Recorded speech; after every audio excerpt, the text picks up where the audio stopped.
it stops, no one knows. We're going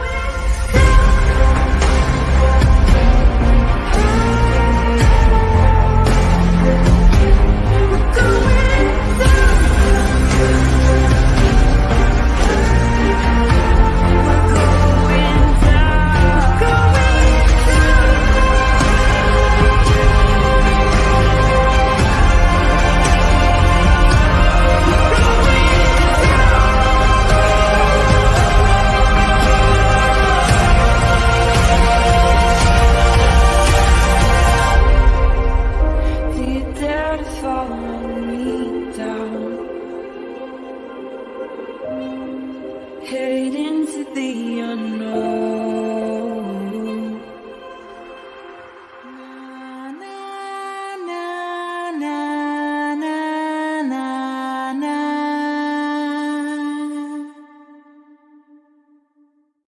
Hello, everybody. Happy Friday. TGIF.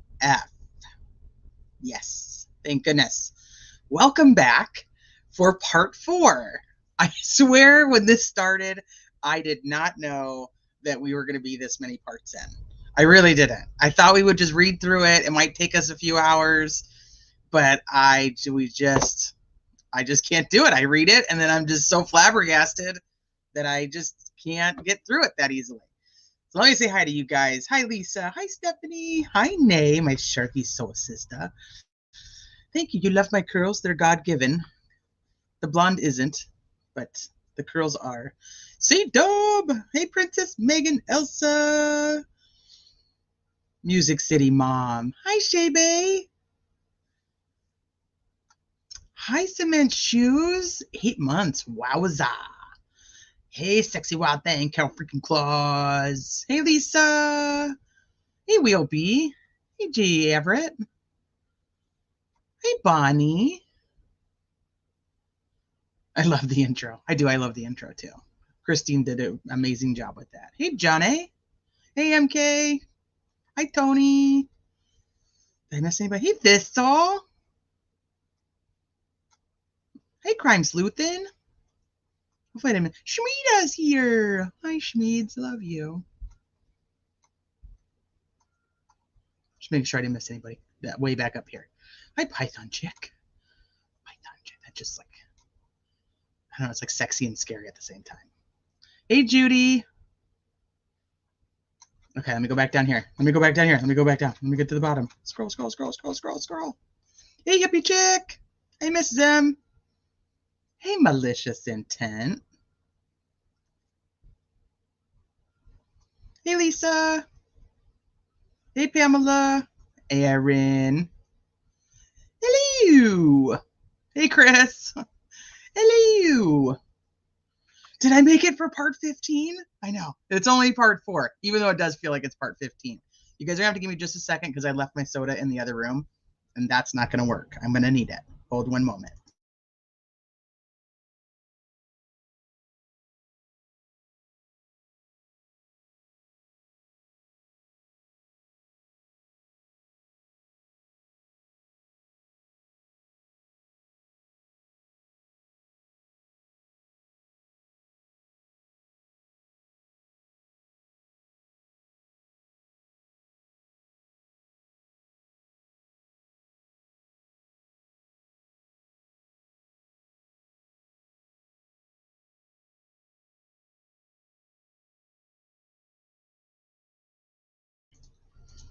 Okay, I'm back.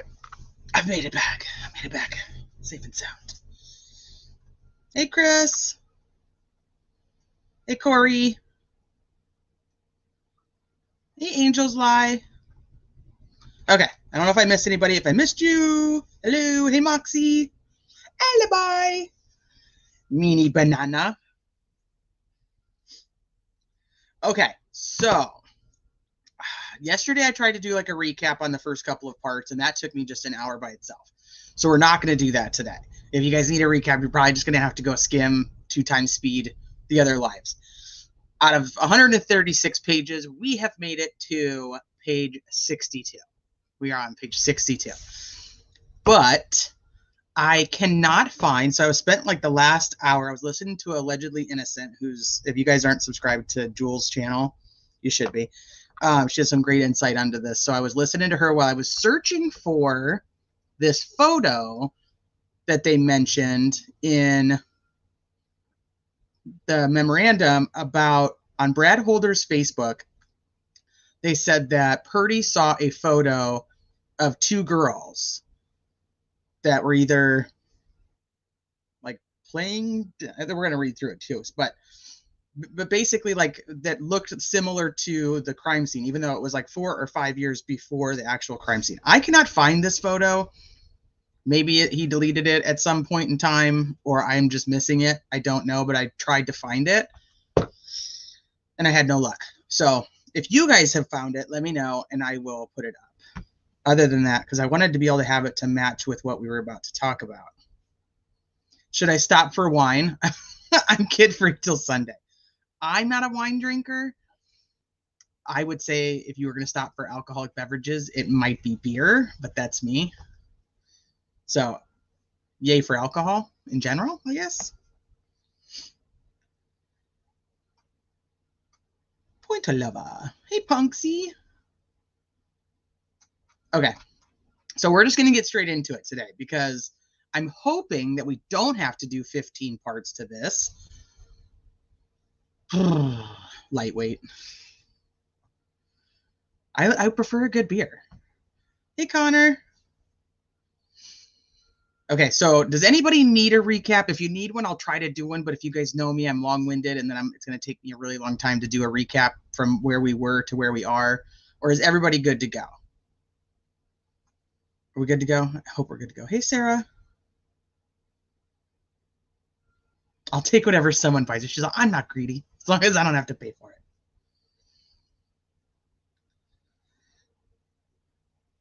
Okay, no recap needed. Okay, Music City Mom. Your vote was the first one to come through, so you win. We're good. Okay, perfect. Shmita. Okay, so it's ironic that I purposely scheduled today's live at 4:20. I was just going to do 4:30. So I had to take the middle child to gymnastics, and I knew I'd be back at about 4:10, 4:15. And I was like, all right, I'll just do 4:30. And then I was like, no, I'm going to do 4:20 for Shmita. And I didn't even know that you'd be here at the beginning. But maybe that like summoned you.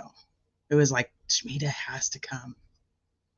Yeah, no recap. Okay, I think everybody's good.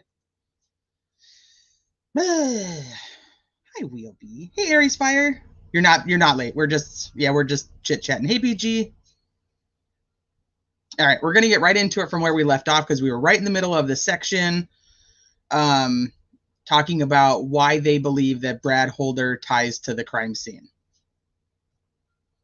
Hey, Anna. Hey, True Colors. My daughter is on a competition team. Yeah, so she goes, but competition doesn't start again until January. So she'll compete, and then Nationals is like in Philadelphia this year. It's been in Ohio the last couple. That's how I got to go to when we were at Nationals in Ohio, we were in Cincinnati. So I drove over to Chad Dorman's house to go see that. Did the kids go to school? Okay, so I have gotten this question a lot today. So I guess before we get started, I'll address that. Everybody, I think, is aware that there was like this weird thing that happened the other day at the very beginning of part 2. I got this phone call from the school, so on and so forth. And during that, I was telling you guys that there was a threat on the high school stall that was done at like the end of August, beginning of September, where somebody threatened to do some bad stuff at the school, at the high school on September 22nd. And so I was debating all week whether I was going to I only have one in high school. But the high school is very close to the middle school. So I was debating whether the kids were going to go to school or not. And I opted for the one that's in high school to not go today. My husband was like, why is he not going? And I was like, because I need him to be home. He was like, that's ridiculous. And then we got in a disagreement about it. Ultimately, the oldest stayed home from school. So, yeah. Did he know? Did he know about the threat? Yeah, the whole school knew about the threat. And they've had, so where the school district is located, it has like that city's police department, but it also is surrounded by like 4 other cities. So they had cops coming in from all over the place.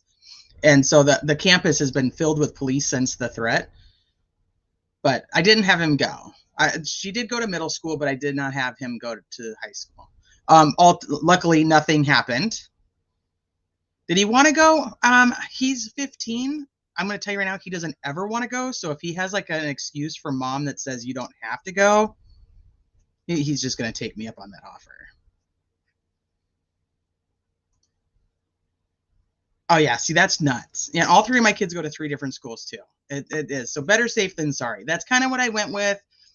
And I was like, ultimately, it's 1 day of school. They do everything on like Google Classroom and stuff now anyway. So there's nothing that's happening at the school besides him hanging out with his friends, in my opinion.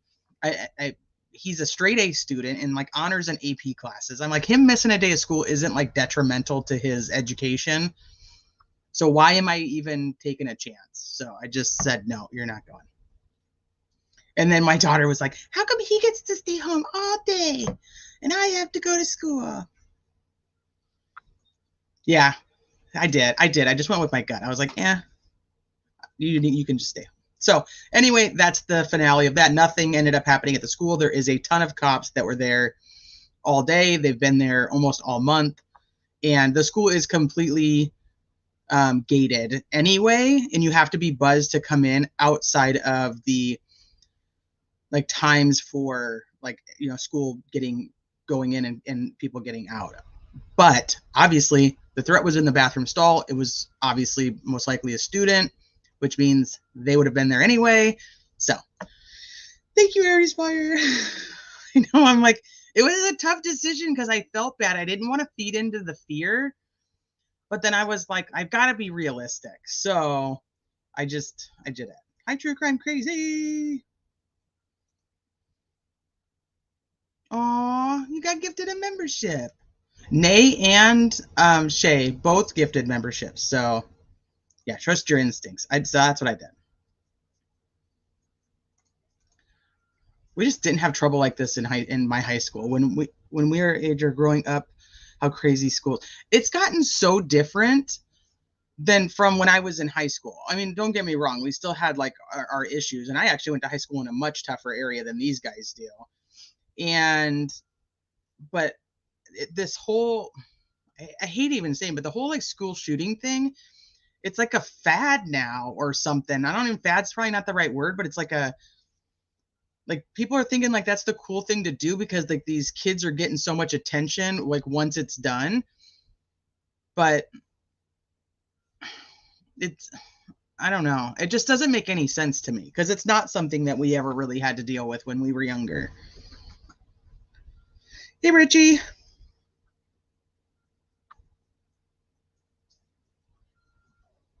Hey, Jujubee. C-Dub's like, I'm keeping the dogs home today. Hey, Lolo. Good time. Good to see you. It's been so long. Hey, Serendipity. Hey, Voices Behind the Wall. So now I'm hooked on this case. Sheesh. I actually think they might have the wrong dude in jail. That Brad Cat looks way more like the video, in my opinion. A lot of people are leaning that way. The only thing is if you go through like all of his Facebook posts around that time, he is heavily bearded. But there are a lot of people who thought at the time that he had a mask on. So if he had like a mask covering his lower face, then it wouldn't matter if the guy had a big beard, right?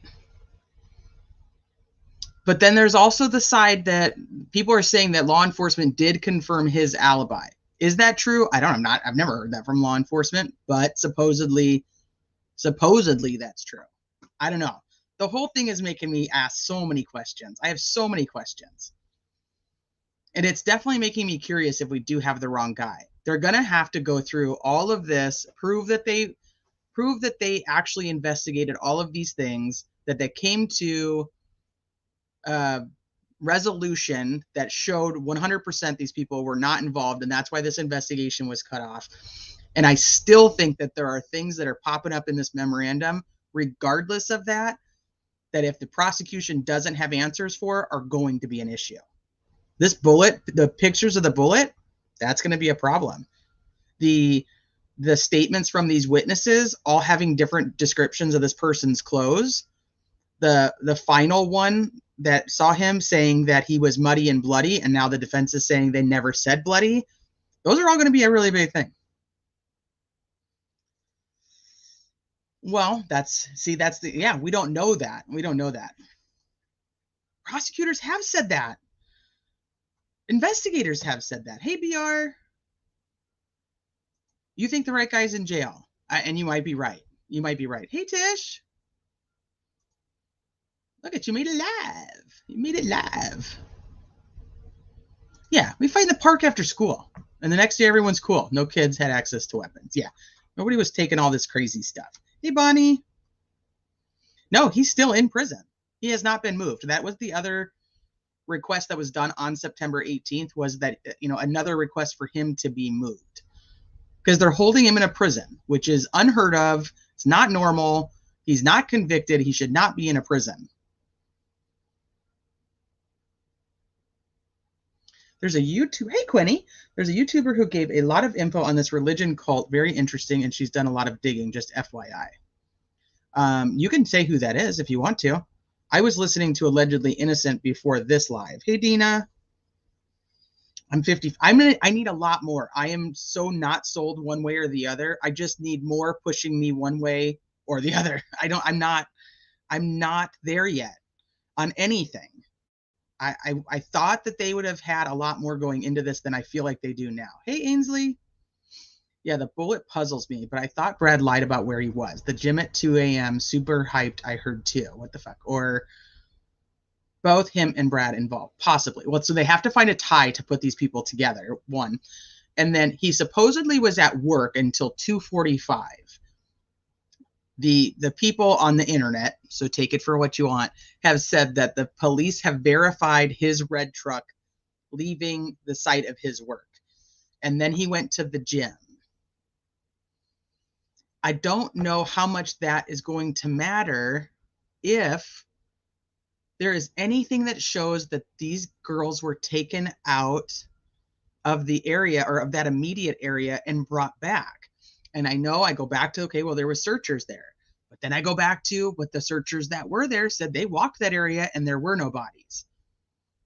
Wouldn't having, and I know that when it became late, some people stayed to search, but most left and came back in the morning.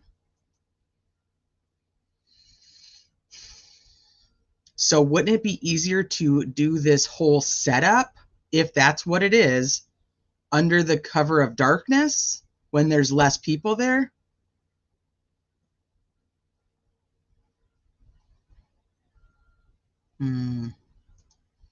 Hey Phoebe, he had a big bushy dark beard on Facebook pics right after and before. So obviously anybody can post old pics on Facebook, but it looks to me like during that whole time he did have a big bushy beard. A lot of people think there's a second location. So Serendipity, he actually, if you look through his Facebook, you can see his journey of weight loss, like where he's like, okay, I need to start losing weight, and then and he starts working out, and then he's doing like videos at the gym and posting like pictures at the gym, and he does become kind of a gym rat. Hey, Sundown Farms. Hey, Tiffany. I don't believe in the few minutes before the dad was there to pick them up. How did two teen girls get taken that quickly and off that bridge and that quickly alone? Two people probably at least. So that's another thing that some of us were talking about is, did Bridge Guy lure them off of the bridge to another party or somebody possibly even waiting in a vehicle? Did they get taken and removed? Some people will say absolutely not. It was all done there. But now that we have the whole thing with the Abby's body and the blood, I have so many questions.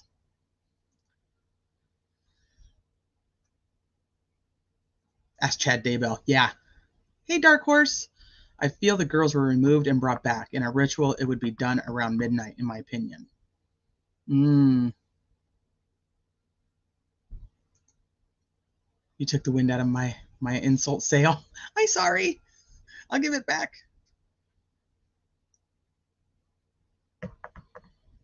Okay, let me see if there's anything else. Brad could still be involved, but I don't see him being BG. Right. Hey, Curious Rose, welcome. Thank you, Dark Horse.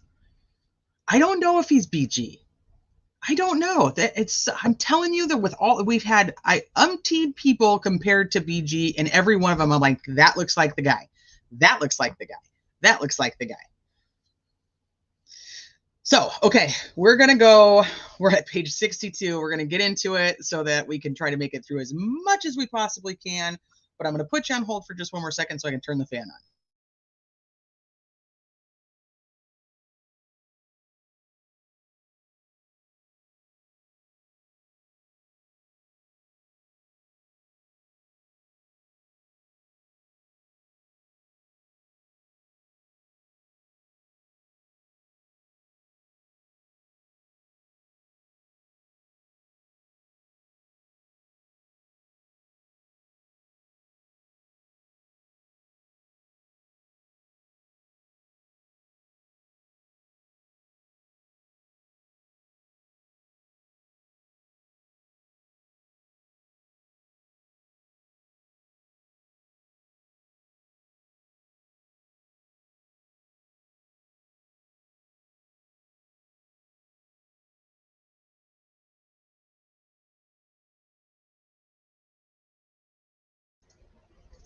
Okay, and we're back. Did MK gift memberships? MK, thank you. I don't know, I'm like completely red. There we go. Nope, back to red. Thing. All right, that'll work. MK, thank you. That's so nice of you. I appreciate that. Let's see. H-Doc. But those other guys weren't there. RA was by his own admission. Yes, true. Which is weird in itself to go like, I don't know what's going on with my camera. That's weird. I'm going to turn that off. That's true, but Richard Allen just went forward and he's like, yeah, I was totally there. And this is what I was wearing. And they still didn't think it was him. They didn't think it was him. That's the part that still gets me about that too. He tells them, I was there from this time to this time. And originally, I think that he kind of said that he was not there as long as he actually was. I don't know if in the original document, why I remember like 12:30 to 1:30 or something totally different than the 1:30 to 3:30. But it was 1:30 to 3:30 is what he said. And then the girl on North 300 said she saw him at 3:57. You heard NK gifted. No, we don't know NK. I don't think she's a fan of mine still. I don't know. Just a guess though. MK. Hey Jersey. Hi Allie. Richard Allen is 5'4", and they originally said that this person was like 5'8". So that changes. I mean, 4 inches is a lot, but what are they actually using to create his height? That, for Bridge Guy's height, I don't know. Libby's clothes were on Abby. One body was drained of blood, and no blood was where they were laying. Libby was naked, covered from head to toe with blood, from what I heard. Okay, so this is the thing. It doesn't say that she was drained. Not yet, anyway, and we haven't read the whole thing, but it didn't say she was drained. But that was a big question I had, was she, God, I hate that. I hate even that's like it's weird to even like have to say this out loud. Did she have any blood left? I want that answer.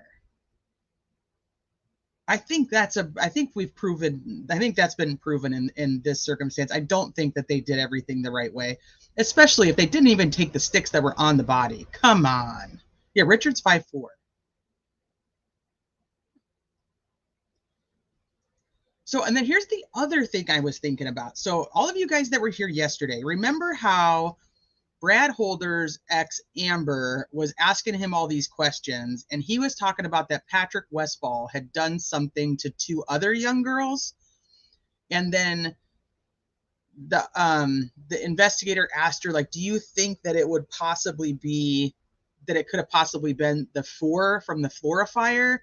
And she was like, I don't know, maybe. And then I was thinking, remember how many times this case has been compared to what is it? Evansville, Evansdale. What are they? Evansdale girls. Lyric. You remember? So, shoot, I'm gonna have to look up the Elizabeth Collins and Lyric Cook from Evansdale, Iowa. And that case is still unsolved, and it's been like 11 years. So remember how they said that it was potentially similar? Hey, allegedly innocent. I was just telling them I was listening to your live. Yeah, Evan. Yeah. So what about those two? Hey, Bex. Hey, PJs. Abby had no blood on her. Yep, no blood on her. And so that's the thing. If she didn't have any blood left in her, then where did that blood go? And I know in this memorandum, they're like, maybe they collected it for future rituals. But I mean, they still had to do whatever they did somewhere. Hey, Dynamite. A lot of people have always thought that those two were connected. And so it's interesting that the ex-wife says that she was told about two other girls, and the cops think immediately about Flora. But okay, so you guys are thinking river, in the river.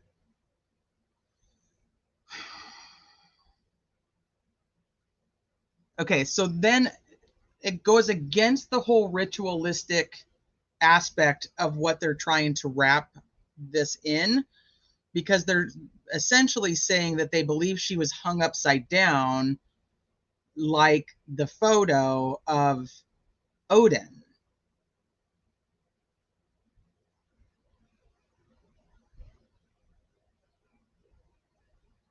So if you did it in the water, their feet were washed. So that's another thing, is we know from the probable cause that one pair of underwear was missing and a sock. Oh shit, do I have that photo? I have it in my phone. You guys give me 1 second. I'm going to see if I can find this photo. If I can't find it quickly, I won't, because it's an older photo that I had, and I meant to grab it from my phone before the live, and I totally forgot until right now. It's the photo in the water, and you can see the items of clothing. If anybody happens to have that handy, just send it to me real quick. Otherwise, I'm just going to look through my photos real quick. I know I have it. Shoot, how did I not grab that?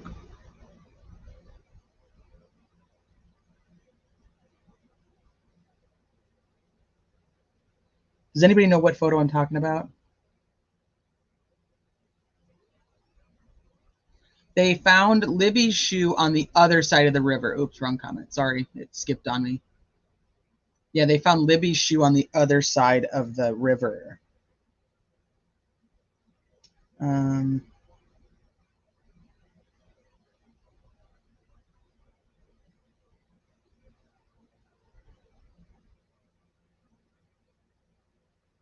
Let me just try to figure out when the heck that I would have even had that in here.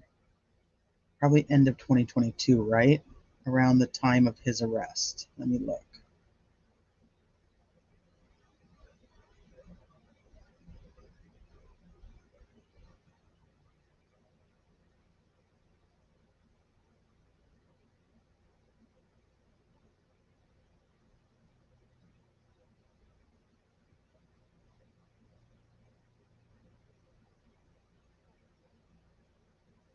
I'm not looking at chat. Give me 1 second. I'm going to see if I can quickly find it. If I can't, then I'll just save it for part 5. So bad.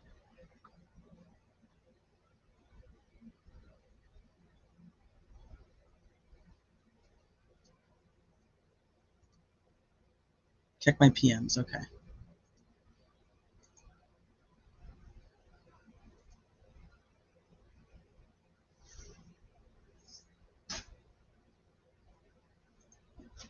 Okay. I don't see it yet, Ainsley. Oh, there we go. This one. Yep. That's it. This is all watermarked up, though. The one I have isn't watermarked, but this will work, I think.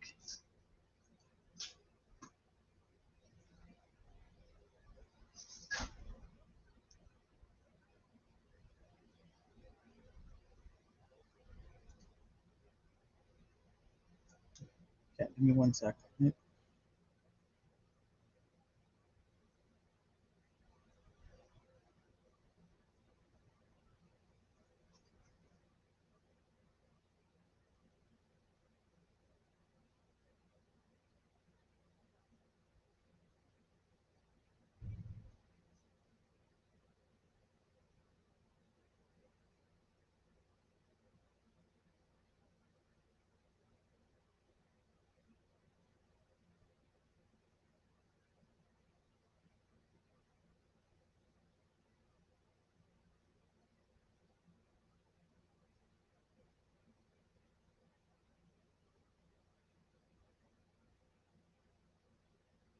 Okay, I don't see the unwatermarked one that quickly, so. And now my phone's going into Idaho 4, so that's going to be even harder to find. But I'll just use this one. This one's watermarked, but it will work.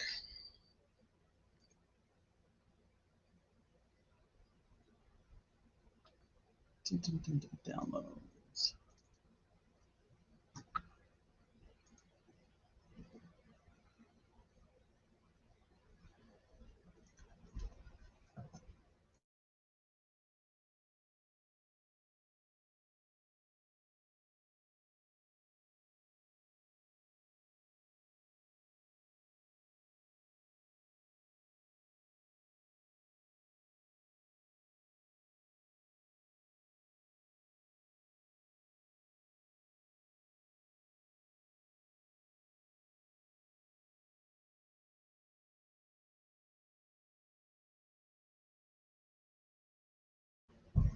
Okay, so it's this one. This is some of the items that were apparently found in the water right there. And I did mute for a hot second just so I could grab this stuff and click it around. But so that, like, this Abby's shirt, because that was one of the things that was talked about. One of the shoes. There's definitely something else in here. I wish, hopefully we can find the one that's not watermarked, because it's way easier to tell. And then is this, do you guys remember this? People discussed that this possibly was a pair of underwear. But I mean, we've never had anything confirmed saying that that's what this is.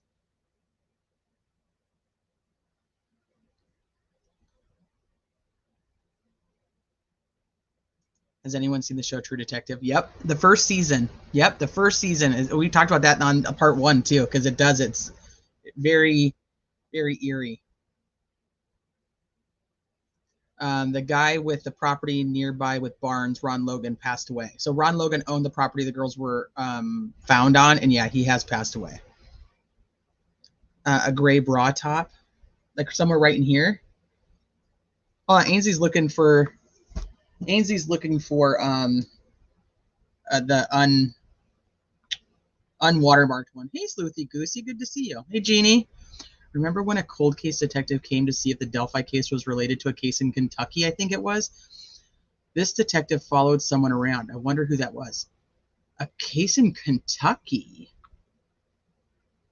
All right, I'm going to write that down because I'm going to look into that. I don't remember that off the top of my head.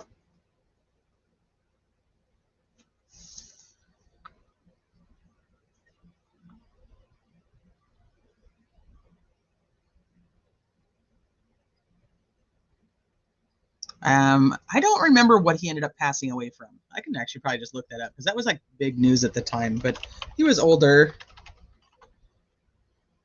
Remember, we have like the affidavit from his search warrant from back at the beginning that came out too, when they were actually looking at Ron Logan as the like a very viable suspect.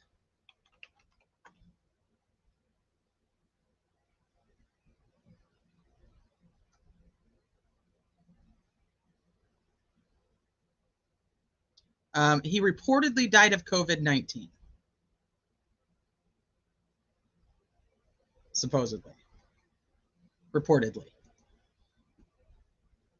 But, you know, we won't get into that conspiracy because that, you know, everybody in 2020 that died of COVID-19. So, but that's a whole nother live. We won't go there. So anyway, so yeah, this picture. So this was one of the shoes. People speculated that this was a pair of underwear. There's like another garment in here. And I remember at one point that they were saying that Libby did wear sports bras a lot. And they thought that was a sports bra. But now reading this memorandum, they have said that Abby had on the sports bra. That she had on the black bra and the sports bra. Baby girl. Boone County, Kentucky. Okay, I'll look at that. All right, so let's get back to where we were so we can try to make some headway on this document. We're at page 62. We left off, we were talking about Trooper Purdy and Trooper Winters, and Honest, I think Winters was the honest trooper, right? Honest Trooper Winters. Let me go back and find that. I want to make sure I'm talking about the right one. Holman was not the honest one, and yeah, Murphy. Murphy's the honest one. Okay. We got to know which ones are honest, according to the defense. Trooper Purdy and Trooper Winters were aware of an eerie image on Brad Holder's Facebook page of what appeared to be a faked murder scene mimicking Abby and Libby's murder scene. This photo is the one that I could not find. Hey, Decipher. Hi, Osane.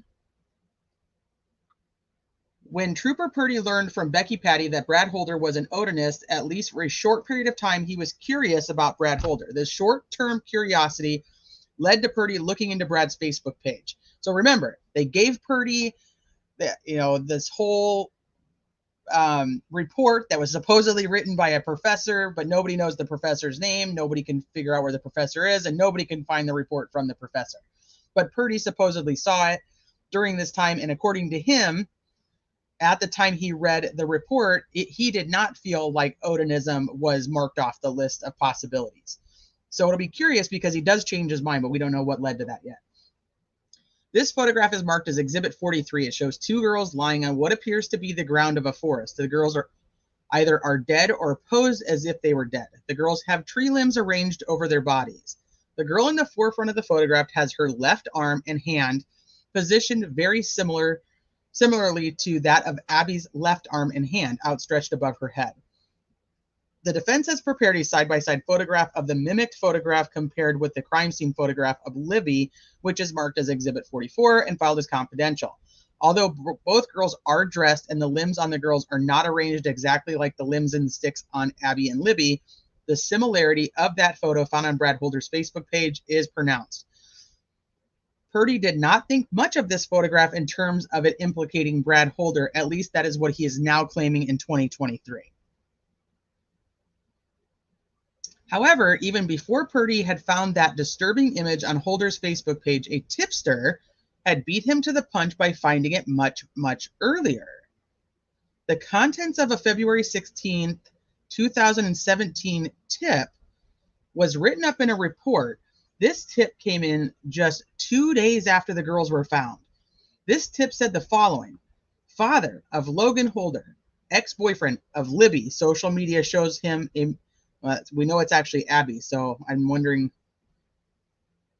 Father of Logan Holder, ex-boyfriend of Libby, social media shows him a member of Vinlanders, hosts of Half-Dead Women, and fascination with Gothic figures and symbols out of tree branches.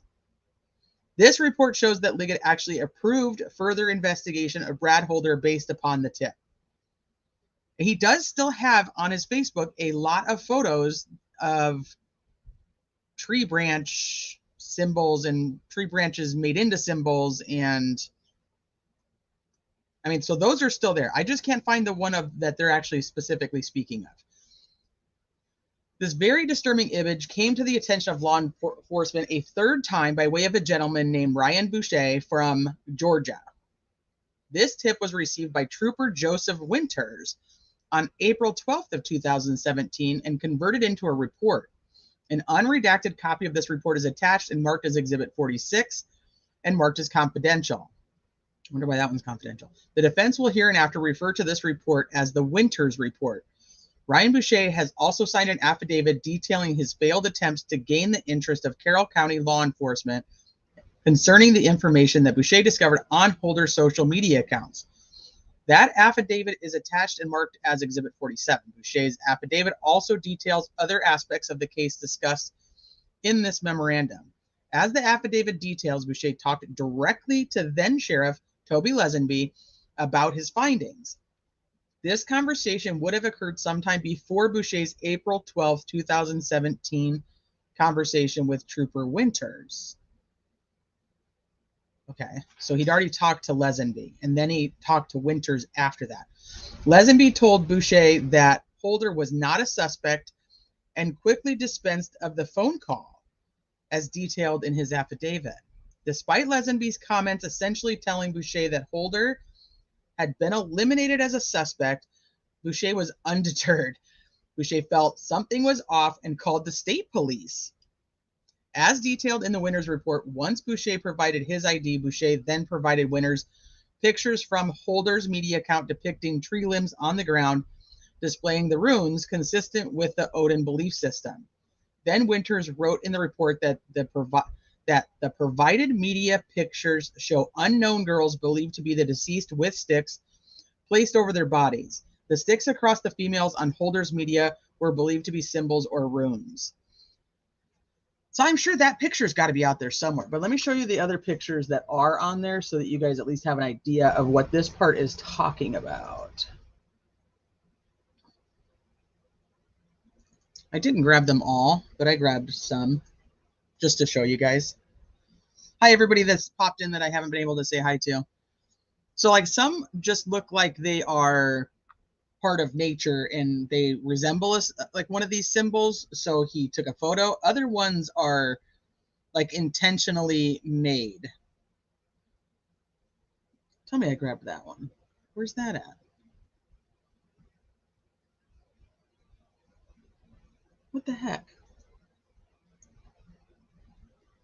Let me find the other one. Because there was one that was like the most important, and of course it's not in the freaking folder. Hold, please. I shall grab it.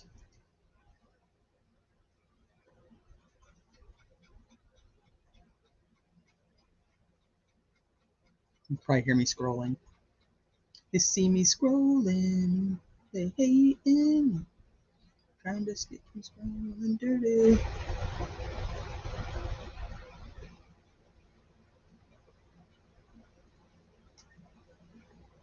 I swear I had this freaking photo.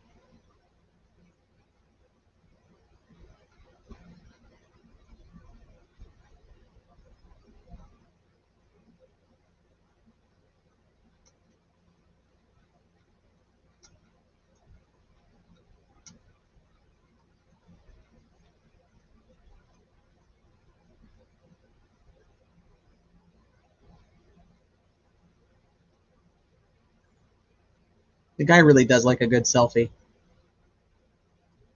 Or a bad selfie. He doesn't care. He just likes selfies in general. Come on.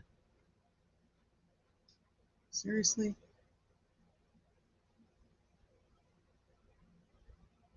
It's gotta be right here.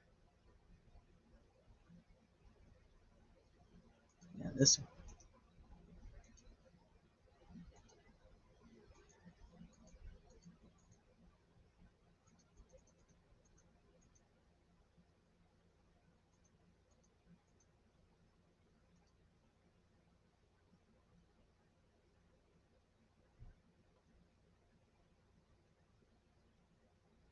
He had one that was like perfectly matched.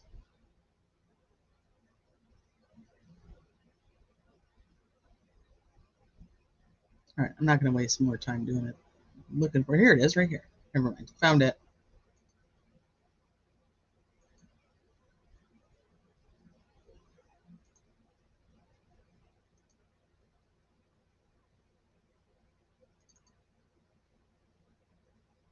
There you go. This one intrigued me. He seems very full of himself. Yeah. So, I mean, he is known for making the symbols out of sticks. I mean, he's got it all over his Facebook.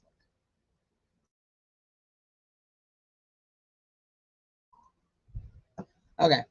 So I had to show that to you guys just because I knew I had it, and then I was just getting irritated that I didn't know where it was.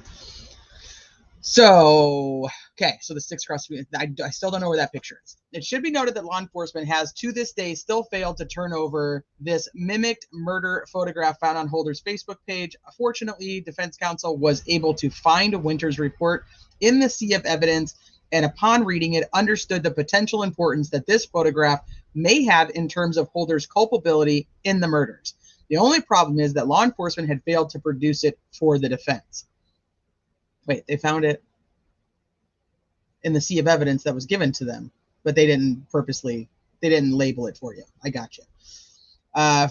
Through due diligence, the defense team located Boucher, drove to Georgia, and met with him, who then was willing to provide the images to Richard's defense team, and did in fact turn those images over to Richard Allen's defense team.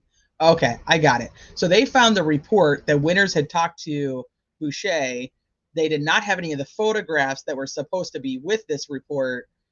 And so they actually just went down and got them themselves directly from him. So the F means two different things, depending on which way the F is angled. The two...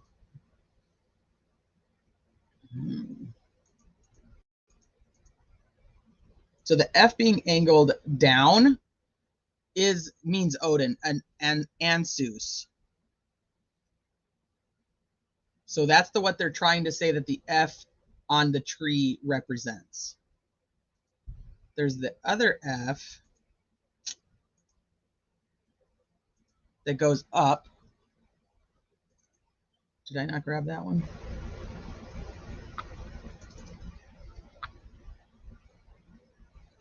That means something else.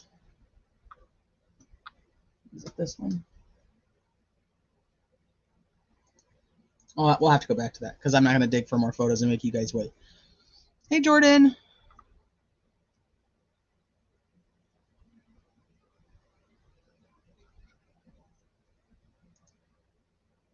Let's get this off here. Okay. So they went and drove down. They got the photos directly from Ryan. Makes sense. That's where they got them.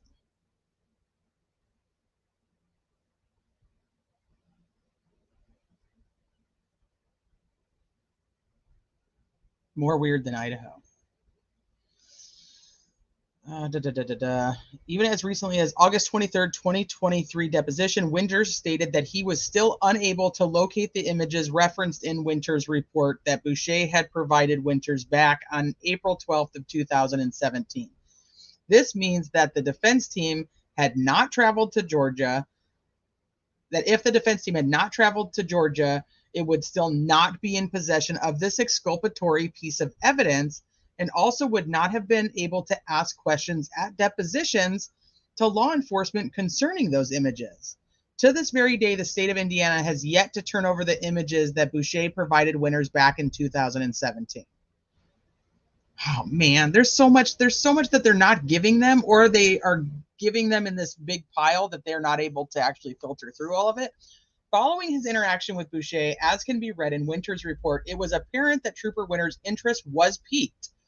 The details surrounding the February 14th, 2017 crime scene was a well-guarded secret, hidden from the public. Yet somehow, Brad Holder, an Odinite whose son dated Abby Williams, had 1, an image on his Facebook page that closely resembled the crime scene, and 2, appeared to have used an ink pen to draw a rune on his hand that mimicked the very rune that was found on Abby.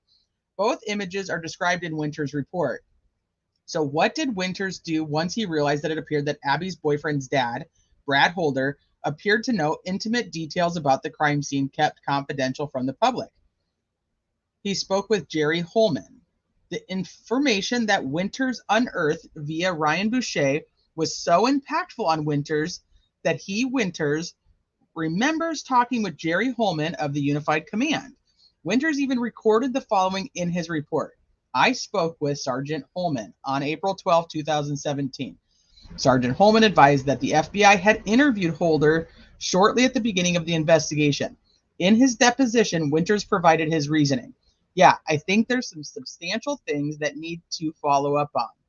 In the same deposition, Winters also said that he wanted to make sure all the information I had captured in my time from that was passed on. And because I had just taken that information, I just wanted to make sure if I had no contact with anybody involved in this case again, that they were aware that I generated this supplement. Winters felt that Boucher's tip was important. He felt it was so important that he wanted to make sure someone followed up on the lead by, at minimum, re-interviewing Brad Holder. Again, it should be noted that as of September 11th, my birthday, 2023, the defense has still not received the February 17th, 2017 interview of Holder. Even the state of Indiana's most recent discovery dump, which occurred on September 8th, still did not contain Holder's February 17th interview. However, on September 8th, 2023, Rick's defense team learned something very interesting. On about September 4th, 2023, Trooper Holman finally followed up on Winters' request by finally re-interviewing Holder. Wait, what?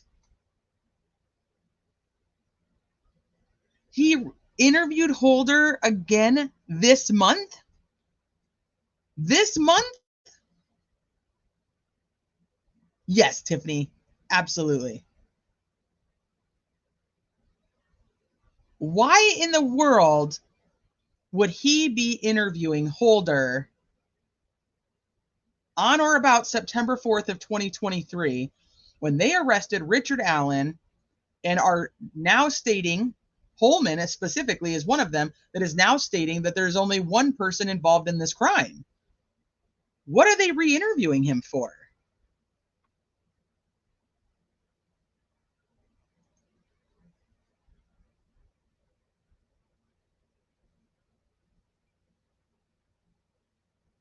What? But the defense has still not received Holder's first interview from February 17th of 2017. We will see how long it takes for the state to turn over Holder's second interview from September. I bet you get that one much faster. I bet you get this one, and they're going to be like, look, we gave you the second one. We can't find the first one. What? Why are they interviewing this guy when they have their guy? What's the purpose? Yeah, that's a great comment. Did nobody ever interview this guy? Because also, if you remember yesterday when we were reading, it also says that they interviewed Westfall and that the defense doesn't have the interview of Westfall either. But what do they need to question him about Odinism for when they're saying that the crime scene, they had a professor back at the beginning who ruled out Odinism, and Odinism has nothing to do with this. They don't need it. They don't have any questions about Odinism anymore. Just ask the professor.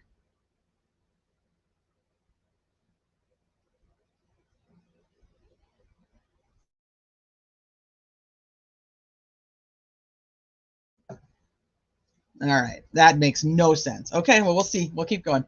If Holden did, in fact, re-interview Holder on September 4th, 2023, it should be noted that the interview came on the heels of the defense team's contentious August 10th, 2023 deposition of Holman. The defense asked Holman, are you going to fix these problems, or are you going to actually look for the truth? His response, I'm going to look for the truth, but I think I've already found the truth. But I definitely will look into this, no doubt about it, and I will find out if we have done the follow-ups and I don't know about it, and I will let, we have done the follow-ups and I don't know about it. And I will let the prosecutor McClelland know, and he can forward that information to you. Okay, so he's saying he's going to re-interview him because he feels that he's already found the truth, but to satisfy the defense, he's going to go re-interview this guy again. Instead, they could just find the first interview and the professor and hand that over. That might be easier, but that's neither here nor there. The defense looks forward to watching the first Holder interview from February of 2017, as well as the most recent Holder interview, to see if Holman treated Holder as an actual suspect. a label befitting the strong evidence that connects him to their murders, or if Holman's interview consists of softball questions lobbed at Holder with the purpose of fending off the defense rather than seeking the truth. Brad Holder created a creepy painting of a man believed to be Odin hanging upside down from a tree with his legs posed similar to Abby's at the crime scene. This painting also contains 2 Easter eggs, including we saw that, including a red F at the base of the tree, just like the F rune painted on the tree at the crime scene. We looked at that, I think, on day 1. I don't even remember anymore, but somebody in chat actually saw that there was an F down here. Right here.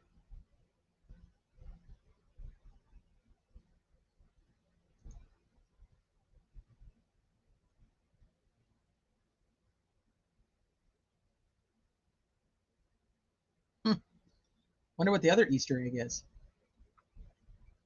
Wonder if they'll tell us. All right. We'll keep reading.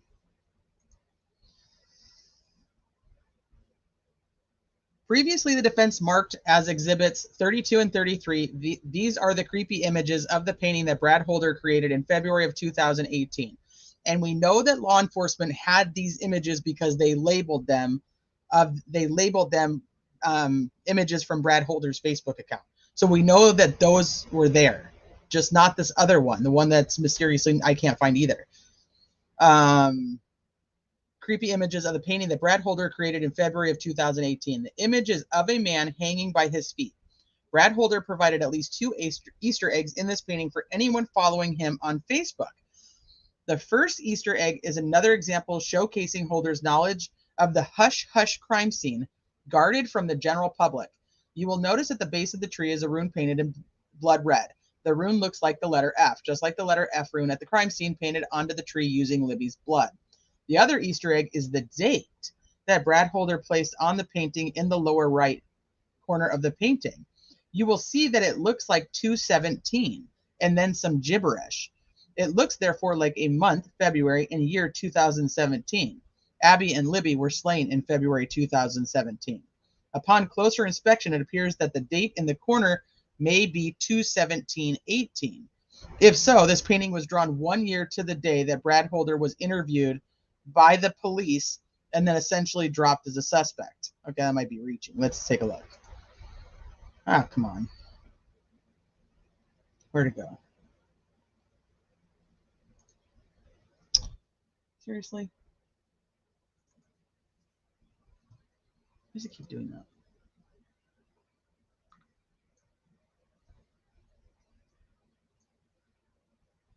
Down here? Brad Holder. Oh, I don't think I could even.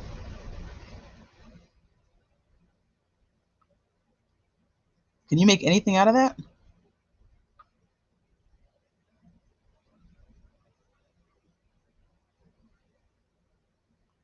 There's no other writing. So they say like gibberish, but that's his name. And then 2. I mean, I can get a 2. I can't get anything else out of what this is down here. I see a 2. That's about what I would be able to tell you.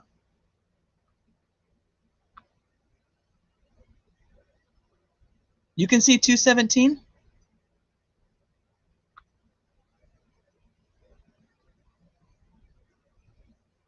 Oh, you guys do see it. All right. A 2. I don't see.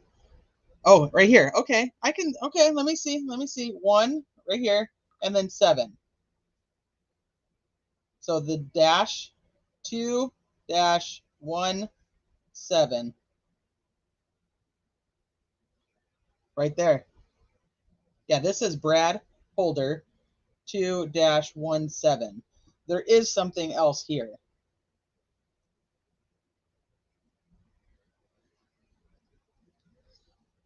Yeah, it took me a minute. But I do see it now. Okay, the 2-1-7. But I don't know what this is. I'll go as far in as I can. It's just going to get so pixelated that it's hard to. 2-1-7 something else. Another slash and then an 18 over here. That's possible. There's no way I can't make that one out. I can see 217. But I mean, like the guy paints a painting of Odin 1 year after being interviewed, and he's like, "Oh yeah, a year ago today I was interviewed." I don't know. Does that? What do you guys think of that? Hey, that girl, James.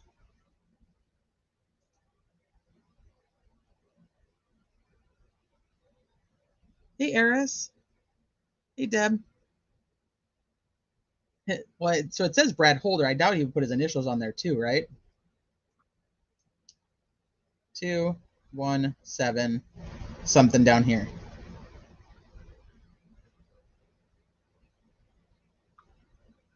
I could not tell you what is after this.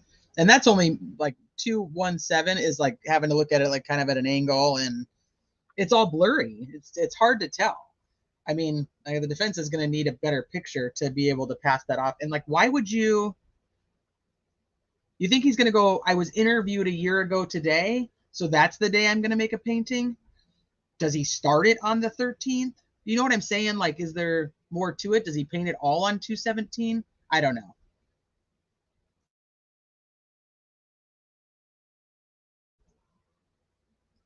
Yeah, I don't know. That might be reaching, in my opinion. If it says 2018. If it just says 217, then I could see.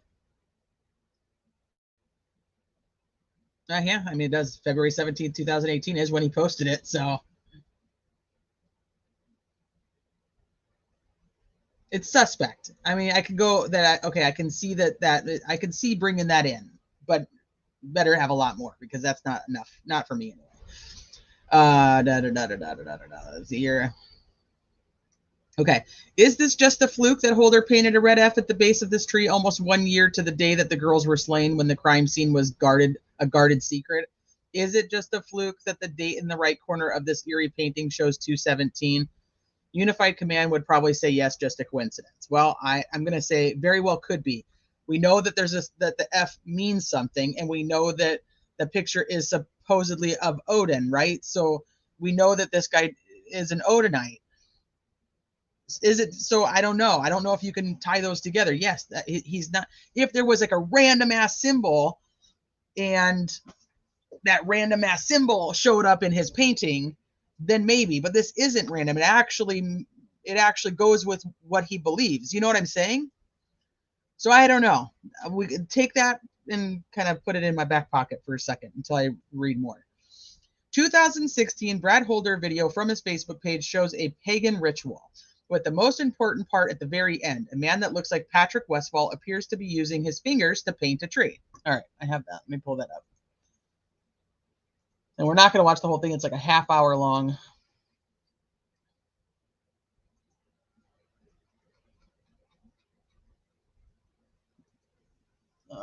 Come on.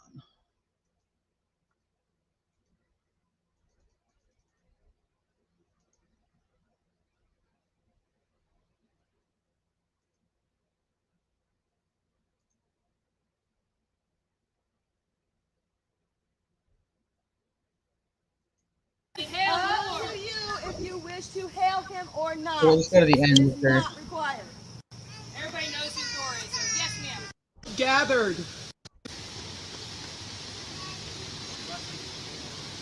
Plus, this has got like people's kids in it and stuff. I'm not, I don't want to be showing people's kids, even though they're putting them on Facebook, but still.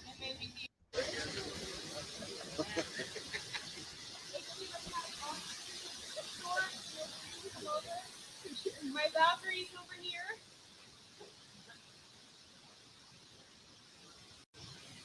Selena, would you give us the honor of pouring out our ritual mead?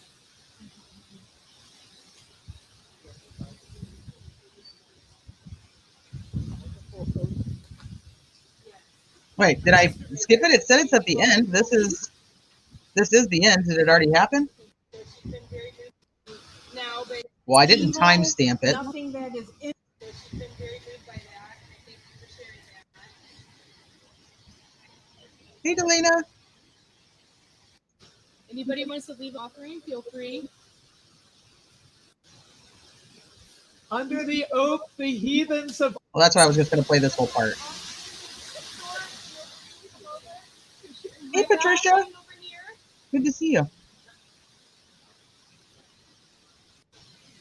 Selena, would you give us the honor of pouring out our ritual mead?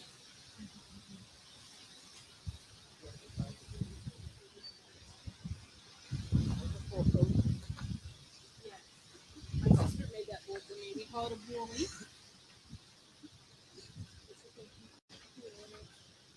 Thank you. Anybody wants to leave offering, feel free. Under the oak, the heathens of old gathered, and we gather here today. People of many paths, we call to the ancestral oak, the oak of the future and the oak of the now. We give our offering now in that connection with past and future and the eternal now. Hail! Let the son of this old verde.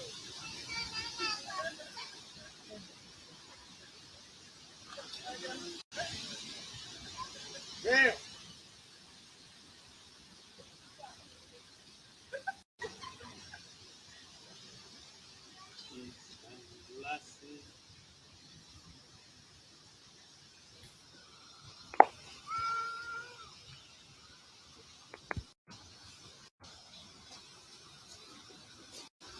Blessed be Right there. Hail. That was the part. That's Patrick. Hail! Blessed be. Hail. I don't know if they go back to it, but that was him. Right there. Blessed be in Hail. Pause it for a second. Shit, did I go too far?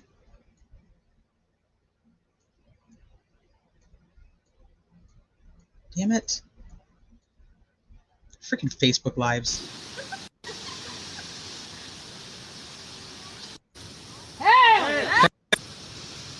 Nope. Ancestral oak. Feel free. I don't know, I might have went too far. We'll have to rewatch part of this. Under Sorry, guys. the oak, the heathens of old gathered, and we gather here today. People of many paths, we call to the ancestral oak, the oak of the future and the oak of the now. We give our offering now in that connection with past and future and the eternal now. Hail! Hail!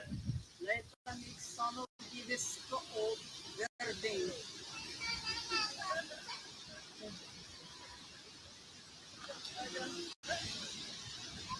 Hail!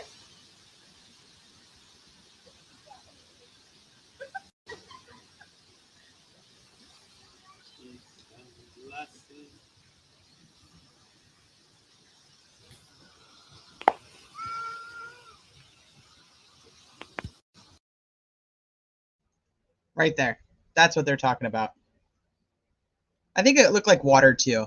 I mean, I wouldn't put anything past anybody at this point, to be honest. But it looked like water. I'll say that. I don't know. But that is who they're saying looks like Patrick Westphal.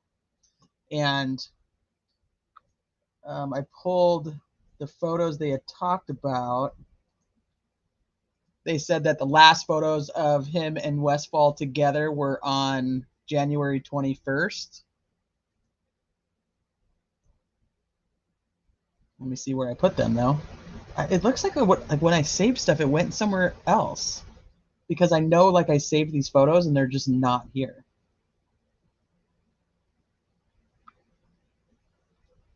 Where is it?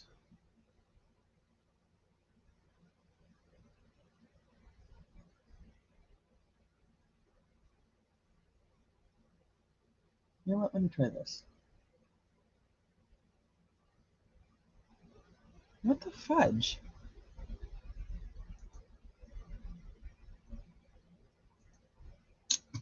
Oh, well, I have them. I'll have to find them. But they had said that the last photos of Patrick Westfall on his Facebook were January 21st, and that's the last ones I could find as well. But once again, this is years ago, so what's been deleted and what hasn't? Hey, Ryan, are you still here, Ryan? Because I have a question. Before you got here, we were talking about the photo with the two girls that's from his Facebook. Is that something that's still on social media? I don't know if that's something you could even share at this point, because I mean, it was on social media. I don't know if you can share it. I can't find it. So I don't know if he deleted it or if it's like where it is.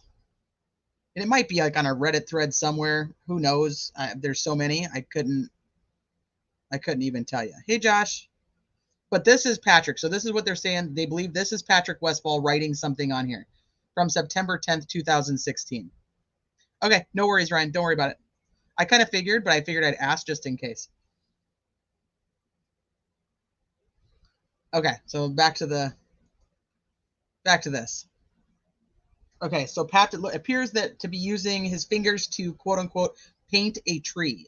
Libby's blood was found on one of the trees at the crime scene in the form of an F that someone painted onto the tree using their fingers or some type of utensil. On December 12th of 2018, Tony Liggett received an email from law enforcement officer Greg Ferenczi. Remember, Ferenczi's the one from Rushville. It is a very informative email concerning Brad Holder's supposed alibi and the investigation into whether Holder dumped his old phone and received a new phone number, and also whether Holder sold his vehicle after 2/13/2017. I believe that he did, because he talks about it on Facebook about how he got in an accident and how he had sold his car. I did not pull that because I did not pre-read this part, so I don't have that. But he does talk about it on Facebook. So find an attached copy of this email marked as Exhibit 48. The very last paragraph discusses a ceremony that Holder videotaped in Fort Wayne in 2016. Somebody earlier was asking where it was. Ferenczi left a Facebook link so that Liggett could watch the ceremony. This video was not turned over to the defense until the defense made the specific request for the video sometime in August of 2023. Why wasn't it just included?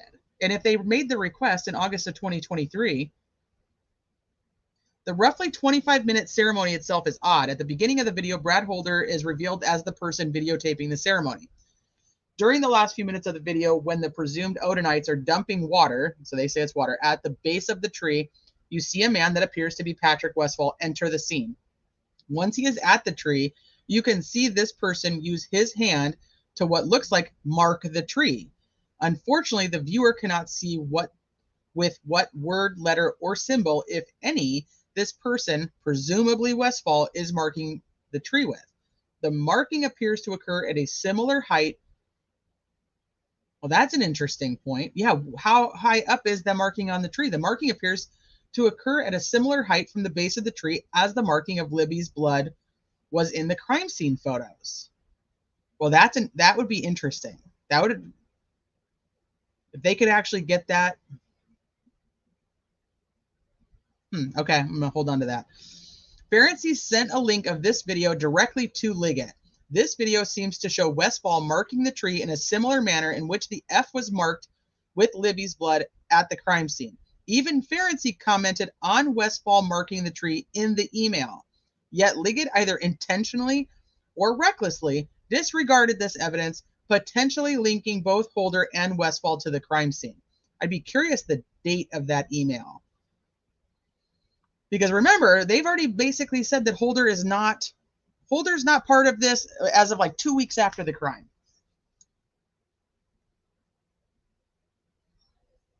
Oh, KW, look at you, 7 months. 7 months. Gosh, it's just crazy to think it's already been that long. I mean, it's been longer. It's still crazy to me. Okay. F rune formed with sticks on ground resembles F rune found on the tree in Libby's blood. Attached to the memorandum is a photo provided to the defense in discovery from Brad Holder's Facebook page. The photo shows an F that Holder made from sticks from a tree. Hey, that's the one I just showed you guys. This image is marked as Exhibit 50. The defense took that image and placed it side by side with the F made from Libby's blood at the crime scene and marked that side by side photograph as 51. Again, these exhibits display yet another example of Holder posting to Facebook images that mimic information from the crime scene unavailable to the public in two ways. One, sticks are used like runes on the girls. And two, the F rune is used as the F rune used and painted on the tree. We have to be able to see the F on the tree to know if we are going to say those two are the same. Yeah, Kaylee, that's a great question. That's what I'm saying. That's a great question. Who knows? If they could match those heights up to some, let's just say that it is an F. Whether you believe it is or not, we're going to say that it is an F at this point. If it's an F and it's painted in blood and Richard Allen is 5'4", could he have reached the height where the F was painted? Because Patrick Westphal is tall. I mean, he's not like 7 foot or anything crazy, but he's a lot bigger than 5'4".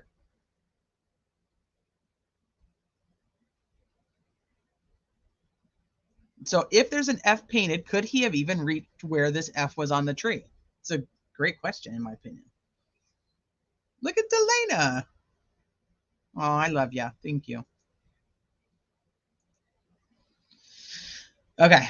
Meme that Brad Holder posted on 2/17/17, 3 days after the girls are found murdered, which discussed how real friends will help you move dead bodies, and then the friends will keep their mouth shut. This meme was deleted at some point in time, but still recovered by law enforcement. Okay, so they did get that when they were looking into him. Exhibit 52 is a meme that investigators found that had been erased from Brad Holder's Facebook page. So they would have had to have gone into his Facebook then and pulled all of these images. So then they would have all of these images collective, whether Ryan sent them or not. Do you understand what I'm saying? If they're pulling even deleted images from Brad's Facebook, there would be an entire file of all the images that they pulled. Why would that not just be given over? Why would the defense have to go talk to Ryan? And like, how are some of these photos coming through in discovery and not the others? Hi, Muffy.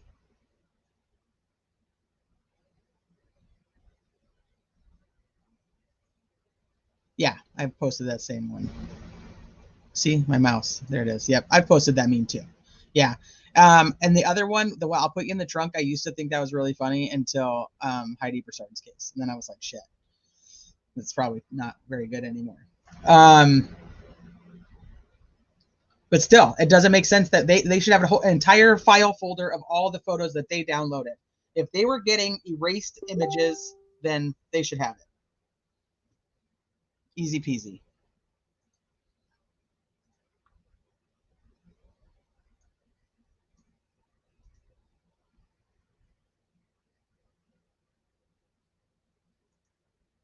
Hold on.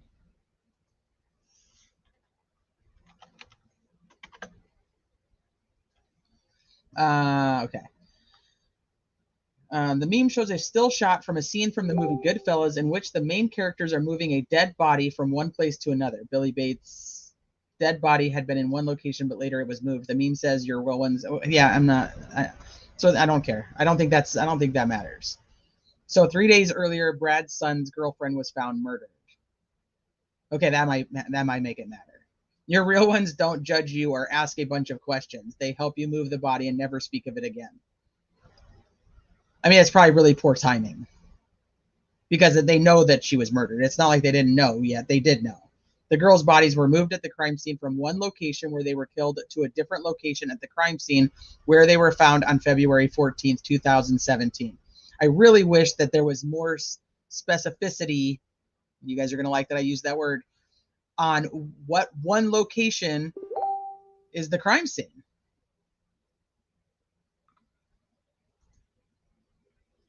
That they were moved from.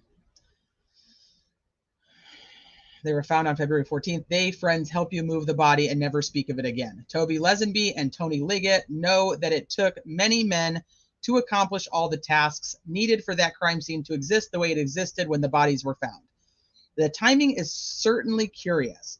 For a man who should have been mourning the brutal death of his son's girlfriend, a meme about moving dead bodies should create curiosity with law enforcement, especially when considering all the other evidence that links Holder to the crime scene. Why did Holder erase the meme? Probably because somebody said, hey, that looks really bad. You shouldn't do that. Was this meme a quick shout out to Brad Holder's Odinite buddies, thanking them for helping him with the bodies? Did this meme reveal the brazenness and overconfidence that Holder had concerning the belief that he would get away with the murders? These are questions that could have been posed to Holder in an aggressive interrogation. However, for Liggett and the rest of the Unified Command, the meme was just nothing to see here. Well, we don't know that. We don't know that because they were pulling his Facebook, including deleted stuff. But why would he? Okay, so then let's take it back a step. I'm going to take it back a step because they also said in this memorandum that there was a supposed disagreement between Brad Holder and Patrick Westfall at a ritual that was taking place by Patrick's house, and there was a disagreement and that the guys never spoke again. So whatever, if that's true, then I doubt he's posting memes to thank him for helping him move bodies. You know what I mean? Like, hey, guy who I don't ever want to talk to again, thank you for being there for me during that fight that we had. I don't know. Is it other buddies? I don't know where they're going with that. 2 a.m. Facebook post 12 hours after the girls go missing that says his testosterone is through the roof. This post was later deleted as well. What? Okay.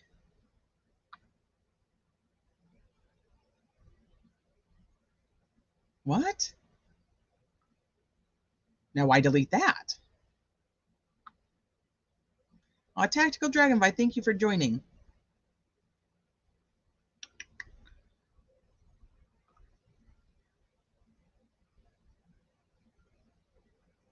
His testosterone, 12 at 2 a.m. At 2 a.m., his testosterone is through the roof. The post was later deleted as well. Okay, although Brad Holder told police that he went from work straight to the gym to work out in Logansport in the afternoon, here's Brad Holder at 2 a.m. at a fitness center proclaiming that his energy and testosterone is through the roof right now. Find the attached Facebook post marked as Exhibit 53. Why was his testosterone so high? Well, if he's in the middle of working out at 2 a.m., that's weird. Why was his energy level so high? Why did he claim to go to the gym at 2 a.m. when he also claimed he'd been to the gym just a few hours earlier? Why was he at the gym when he was supposed to be at work in a couple of hours? Did he go to work the next day? Why did he delete the Facebook post? Why would he be saying these things when his son is upset about his girlfriend that's missing and the girls haven't been found when Holder posts a message to Facebook? Law enforcement officers, to our knowledge, never asked these questions in an aggressive interrogation of Holder.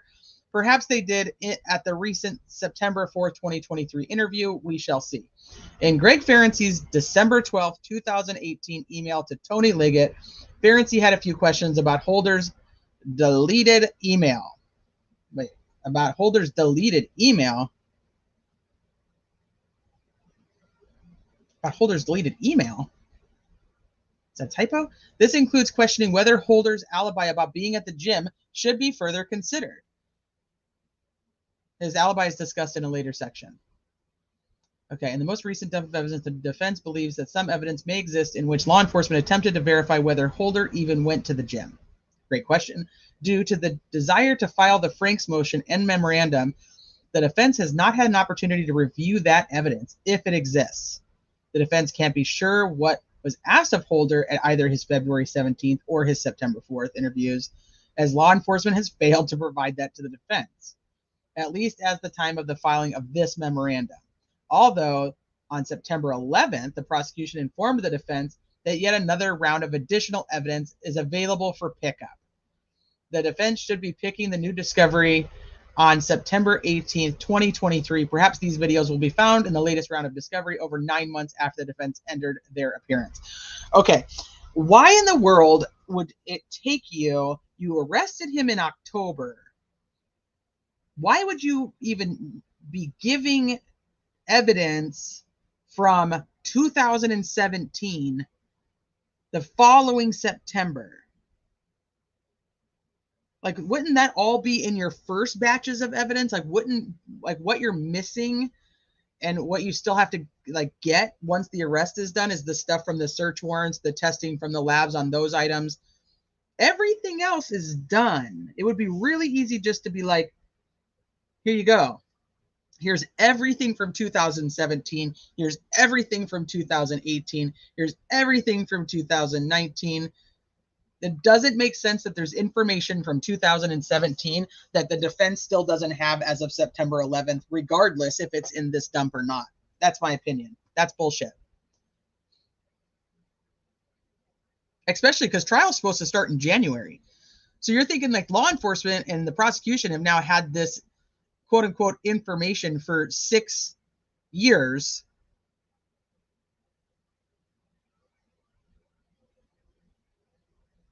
For 6 years, and they haven't given it over. Yeah, Nick, I don't think it actually has to do with the Odinism itself.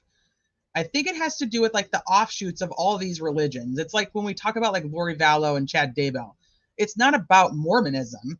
It's about their version of it. Like they create their own thing. And if that's what's happened here, and they've taken what the people say as Odinist, which even though, I mean, some of the old school stuff when it comes to the religion that I've been reading is weird, but shit, some of the old school stuff when it comes to other religions is also weird. So I'm not, that's why I'm saying I can't take that for one, but everybody has extremists. Everybody has those outliers. And I think that's what the defense is really focused on here. Okay. I don't know why it says email. I'm wondering, over 9 months, I don't know why it says email, though. That's the part that really got me. Holder's deleted email. I'm wondering if it's deleted post. Okay, Brad Holder's Facebook page links him to Elvis Fields in Rushville, Indiana, and Elvis has admitted to participating in the murders and to now being part of a quote-unquote gang, even providing intimate details of the crime scene that only those participating in the murder would know. Elvis followed Brad Holder on Facebook and even recreated Brad Holder's Facebook pages like a fanboy. I've looked at his stuff too. He might be a fanboy. It makes sense near the finish of this section detailing some of the evidence that links Brad Holder to the murders by supplying the court with certain Facebook posts by Brad Holder that were mimicked and even recreated by a man named Elvis Fields. This will allow for a smooth transition to the next suspect on whom this memo will be focused, Elvis Fields.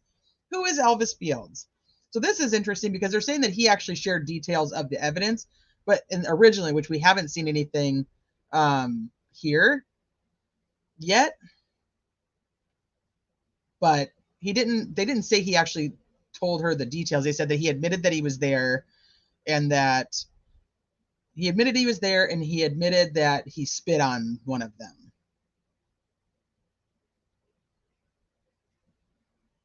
Okay. Who is Elvis Fields? This man was mimicking Brad Holder's Facebook post from 126 miles away.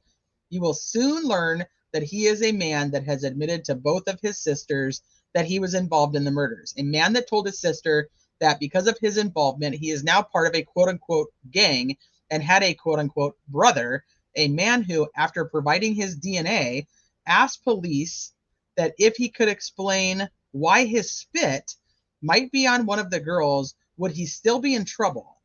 And then admitted to his sister that he did, in fact, spit on one of the girls. And perhaps most incriminating, a man who provided intimate details about the crime scene. The type of detail that only those that were at the crime scene could possess. Upon closer inspection, you will learn that Brad Holder and Elvis Fields did, in fact, have a common connection, Johnny Messer, but that Elvis lied to police, claiming that he, Elvis, did not know Johnny Messer.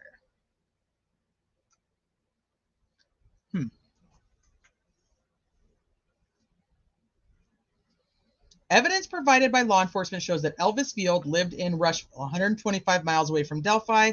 Additionally, Elvis seemingly had no connection to Delphi or Logansport. However, once law enforcement officers Greg Ferenczi and Kevin Murphy, remember Murphy's Honest Murphy, learned that Elvis had confessed to his sisters, and especially after Elvis posed a bizarre question to Murphy, these curious law enforcement officers wanted to look at Elvis's Facebook page and ultimately compared it with Brad Holder's Facebook page. What they found was extremely telling. Elvis was obviously following Brad Holder on Facebook, as evidenced by the multiple posts that Elvis mimicked Holder. Elvis Fields was not only following Brad Holder's Facebook page, but he was emulating Brad Holder by recreating Brad Holder's Facebook posts in the year leading up to the Abby and Libby murders. The defense is attaching a series of 9 side-by-side photographs created by law enforcement. Underlined, FYI, underlined. On the left side of each exhibit is a photo that Brad Holder posted on his Facebook page. On the right side of each exhibit is a photo that Elvis Fields posted on his Facebook page, in which Elvis took the time to actually recreate the photograph that Holder posted. They are marked as exhibits 55 through 63, highlighting just a few of those side-by-side photographs. I did not grab these. Sorry, guys. All right, give me 1 second. I'm going to take a drink.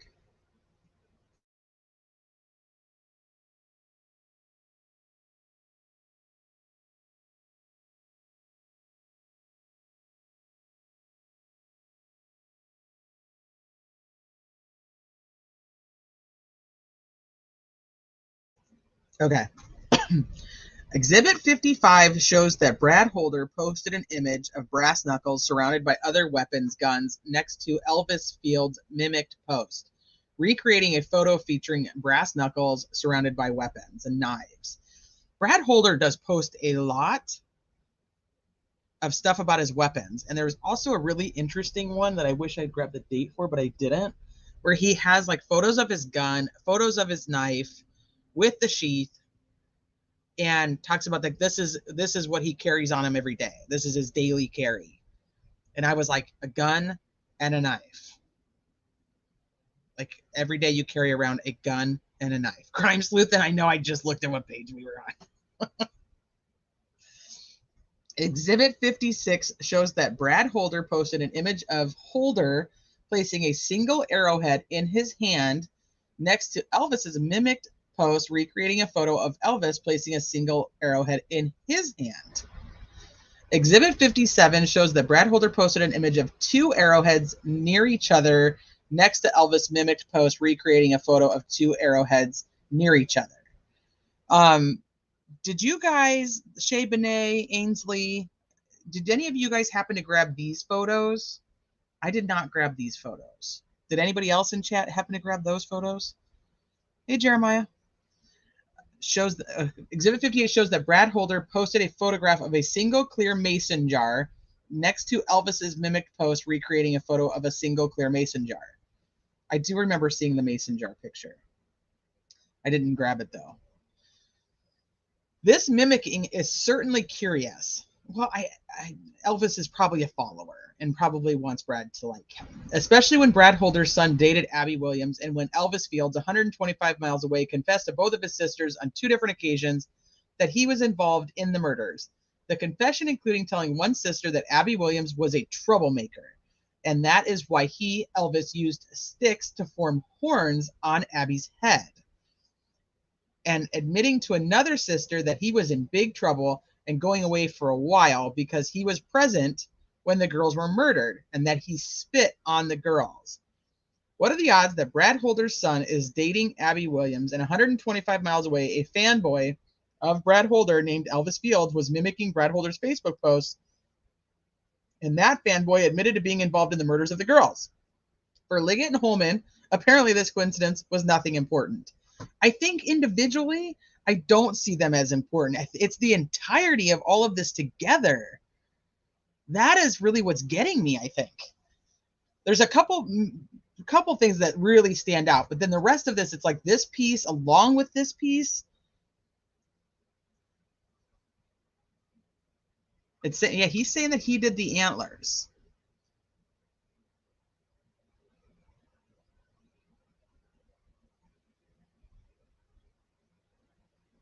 that Abby was a troublemaker, and that's why he put the horns on her. So he told one sister he put horns on Abby's head. And if Abby had horns on her head, which they're saying she did, we just haven't seen that, obviously. How would he know that she had horns on her head? So even if he is just some weird little follower guy who doesn't really know anything, and he's like the weirdos who like to make up that they're involved in shit that they're not really involved in,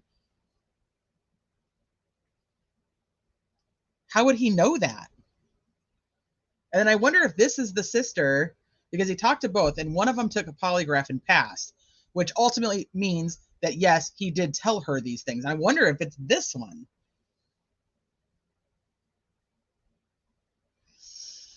Moreover, Trooper Roland Purdy refused to concede that Elvis's mimicked and recreated Facebook post proved any connection between Holder and Fields. Trooper Purdy explained that the mimicked and recreated photos between Brad Holder and Elvis Fields might just be a coincidence. Yes, on their own, I can see this. I can see, yeah, it's just one oddball thing. It's the entirety.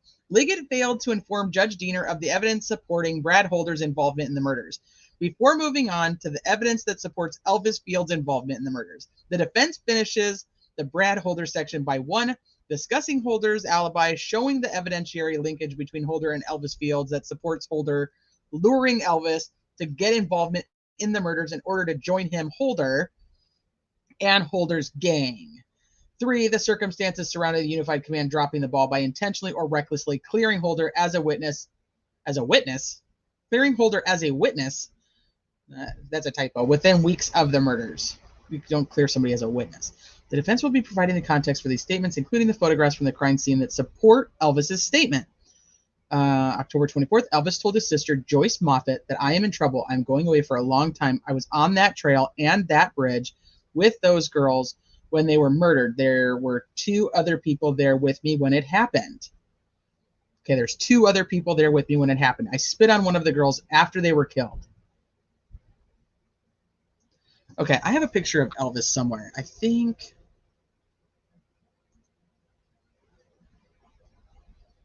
Give me a second.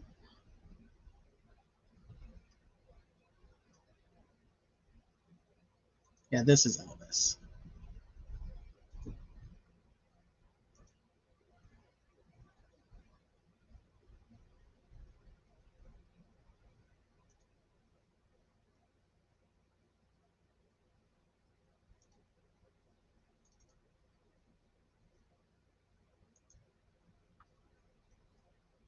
This is Elvis. Yeah, Ainsley, I just grabbed it from our messages. Yeah, this is Elvis, who also thinks that he's dating like a 25-year-old blonde with big boobs, and that he thinks that's his girlfriend. I know, Charlie. Yeah, you can never know this case. I mean, you know the case, but it's like you think you know the case, and then all of a sudden you don't know the case anymore. It's just not the same. Elvis kind of seems like a follower. This is Ainsley's research show. You want to show it? Maybe we show the girlfriend too. I didn't do this one myself, so I can't say like exactly how she found it because I didn't find it myself. Let me show you the other one. Hold on. I have to actually save that one. Hold on.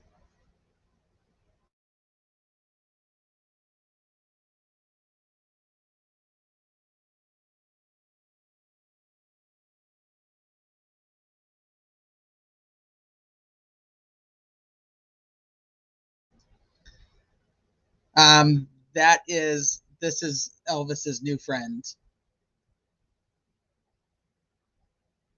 It's from Elvis's profile. Okay. Yeah, I figured as much, but I don't want to speak for you when I don't actually know. Yeah, exactly, Bree. That's exactly what that is. It's like, yeah, you think you know the case? No, hold my beer. What's the date of that picture, Ainsley?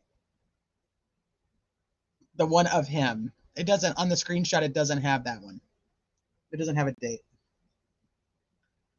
Yeah, this is his new friend. She's a beautiful lady, great personality. I'm like, I think he might be being catfished. It's probably Anthony Schatz. Really, Keegan Klein or Tony Klein. Okay. Anyway, so there you go. Okay, let's go down here. Holder's alibi was not scrutinized, and evidence supports Holder recruited mentally infirm. Oh gosh, geez, poor Elvis. Okay, Holder recruited mentally infirm Elvis Fields to assist in the abduction and murders while Holder tried to stand behind a shady alibi. So remember, like on part 2, when I was like, I don't think that the defense is necessarily blaming Brad Holder. They're saying that he's a connection to all of the people. I'm going to go ahead and retract that statement right now. And I think that the defense is blaming Brad Holder. Right. I kind of thought so. I wasn't sure. I mean, he see like just from like looking at the pictures that Ainsley had sent and stuff, I was like, it seems like he'd probably be a very easy person to get to follow you. And you know, and you want to be, I don't think that you're exaggerating, you know, you want to be in with these cool guys, and these guys are like your friends. Did they win? My husband just got home from football with the tiny human. Yeah, he just looks like he would be a follower. Okay, hold on, I think she's sending me something else. Oh, Shay sent something.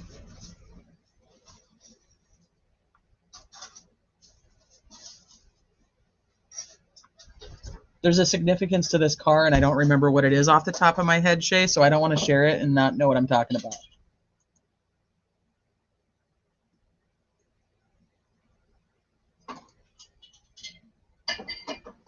Okay, I'm going to keep going. Oh. Tiny Human won football game to beat the Bears. What was the score? I'm live. You don't know the score? Did he get to run? Caught the ball. One reception, missed 2. Dropped 2.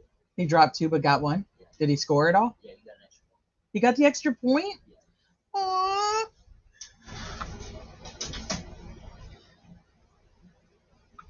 They won, and he got the extra point. He really likes to be the quarterback, and this coach doesn't really ever let him throw. So, the older car, yes. I just don't remember the colors and stuff of it. So that's why I'm like, I don't remember enough of the details around it to like show it and be like, yay, you know, like this is exactly what it was. I'll have to research more, and then we could probably show that. We're definitely not going to make it to, we're definitely not going to make it through the doc. We're going to have to do, I'm going to go with, there's probably going to be at least 2 more parts to this. I'm trying, but you know, I stop all the time. Yep. Way to go, Tiny Human. He's on the Raiders and he beat the Bears, and I am a Bears fan. So he asked me before he left if I was going to go for the Bears or if I was going to go for the Raiders. And I said, today I am a Raiders fan. I can.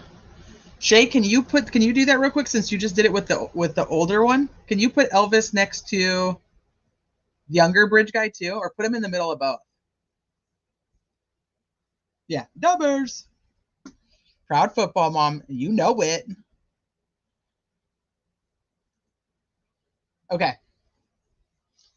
Back to this. I don't even know what it is. Whenever Holder's name was brought up as a suspect, one reason that kept popping up as to why Holder was cleared as a suspect was his alibi. An unclassified FBI report revealed the work or lack of work that law enforcement performed to check out Holder's alibi. The document is marked as Exhibit 65. This report was prepared on April 13th, 2017. In this report, Pulaski Sheriff's Deputy Frederick Rogers followed up at Liberty Landfill in an attempt to verify the employment and the work schedule of Brad Holder. Susan Case from Human Resources stated that Holder's time card showed that Holder clocked in at 4:55 a.m. and clocked out at 2:45 p.m. She also said that she would be the only person that could change and manipulate the electronic time card. Chase further admitted that there was a security camera on site. Here is how Deputy Rogers memorialized that part of their conversation. Case advised Brad drives a junky red truck to work with a G on the front bumper. Case advised the security camera at the scales may have picked up his vehicle coming and going on that day. Case advised that Holder stays on the property for his lunch break. The short report concludes with this. Case provided this officer a copy of the timesheet for this week showing Brad indeed had clocked in and out on February 13th, and he was still at work on today's date. Here's what we don't know about Holder's alibi at work. Did someone clock in for Holder? There's nothing that Chase said about the clock-in process that would prevent someone else from clocking in for Holder. Okay, so, Hey, Johnny. Hi, High Priestess. Okay, so this is, remember I was showing you guys yesterday the Reddit comment?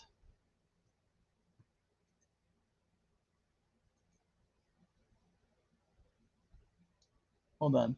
Elvis Fields, let me say something. I've never had a vehicle at the time for one. It's slandering to how the blank can I be at that place, piggyback on a turtle? How smart are some people? It's over 200 miles away. My turtle has 4 barrel. It's illegal Indiana to slander. By the way, okay, hold on. This is, I'm assuming, Ainsley, that you just sent me this is new from what's being read out now. Let me show you guys what she just sent. Okay, so the picture is from August. She just sent that too. Somebody was asking when that picture was from. It's from, no, that's from April 1st. The one that I showed you guys earlier is April 1st. And then this one is from August. Okay, hold please. Let me pull this up for you guys. This one's from August. Wow, why do all those pictures just have to pop up right now? This is him in August. And then this post, I'm assuming you probably just took this and it says 1 day ago. So Elvis says, let me say something. I never had a vehicle at that time. For one, it's slandering. 2, how the blank can I be at that place, piggyback on a turtle? How smart are some people? It's over 200 miles away. My turtle has a 4 barrel. It's illegal Indiana to slander. By the way, ain't it? It also, I heard someone say, I don't care who it is. I hope it's someone. I'm just doing my job slandering by illegal rights in the state of Indiana.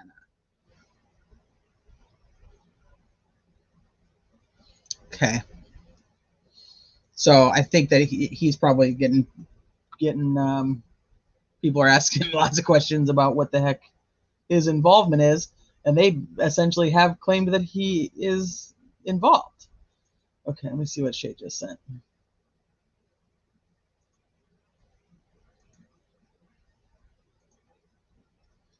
Okay, here you go. Here's the side by side with the younger one.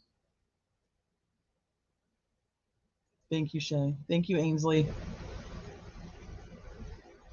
And then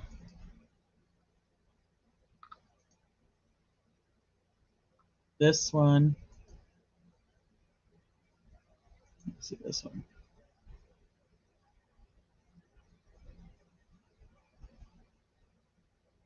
Oh, this is from one of the groups. Okay, I'll show that.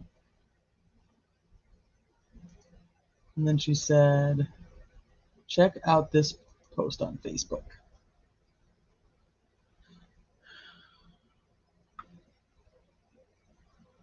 Oh, this is the one I was just reading. Okay, but this is not the screenshot. Okay, so date September 20th, 2023 at 10:01 p.m. That's my time, I believe.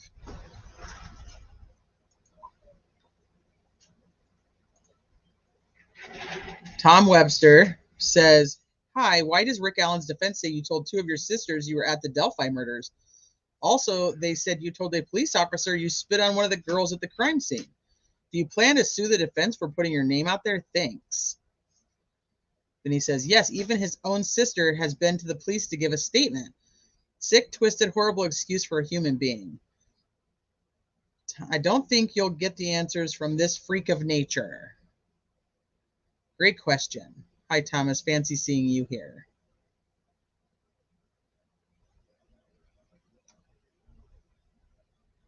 Wrong.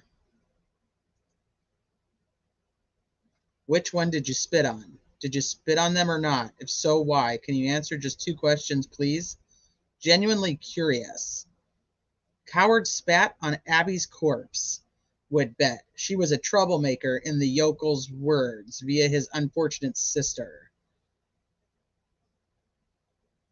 This is, see, this is the struggle I have. I don't like this kind of stuff.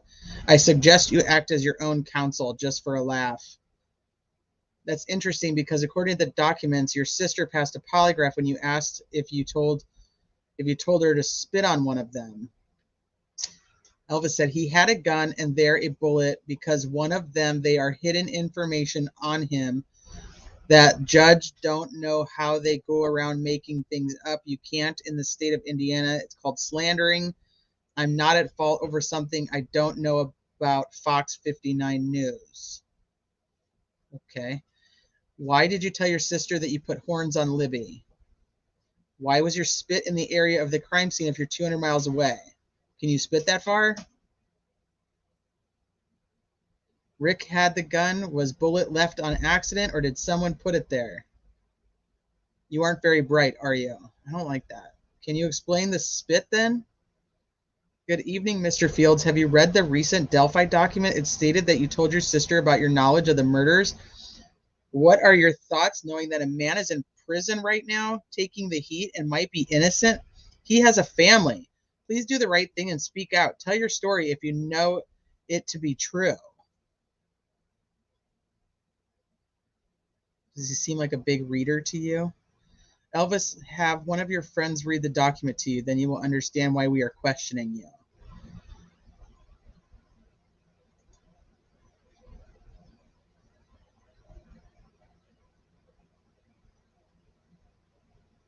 Well, that spiraled quickly. When I refreshed the page was a barrage of comments. I could have sworn they said that the 2019 sketch of the man with curly hair and no beard was a killer, as that was what the witness said the man looked like, and he was in his 20s, 30s. The sketch that was done a couple of days after the murders, are the sketches meant to be the same person or 2 separate individuals? Because from what I have read, law enforcement said they wasn't looking for the man in the above sketch, and they was looking for the younger man with curly hair. And I mean, if that's the case, that doesn't look like Alan either. Elvis, are you an Odinite? If so, what is your role?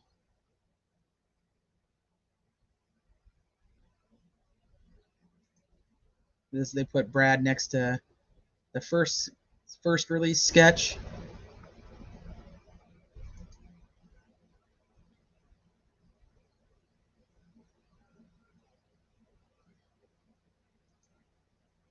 Those eyes.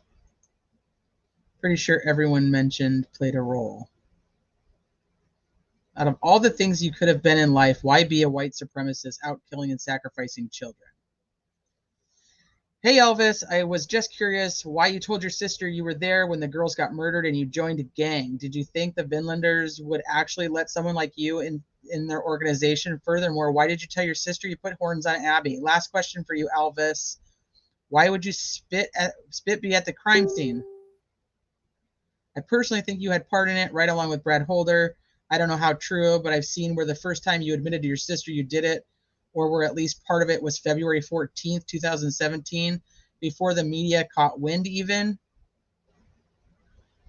Brad Holder or Eric, I don't know. I used the swipe keyboard thing, didn't look at it. Oh, typo.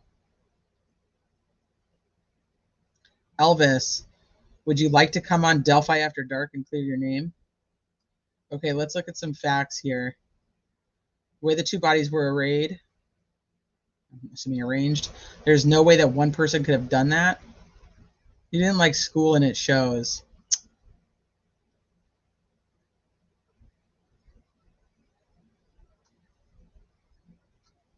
Oh my gosh.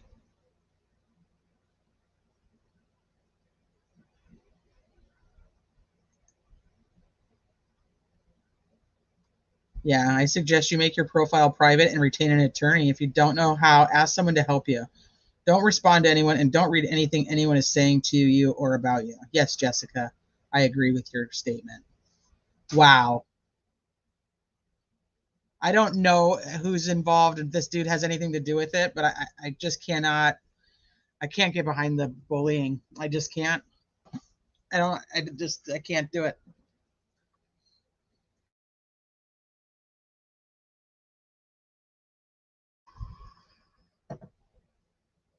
Yeah, and I just can't do it. That's why I'm like, I get why people want to figure it out, but I just can't. I can't get the mean. I can't get the hatred and the meanness like that without. There's nothing yet happened, and I get like the defense put these names out there, but like, and we can think what we want to think, but I don't think that we need to be the people that go and just say. I don't know. I make it makes me feel bad. I don't like that.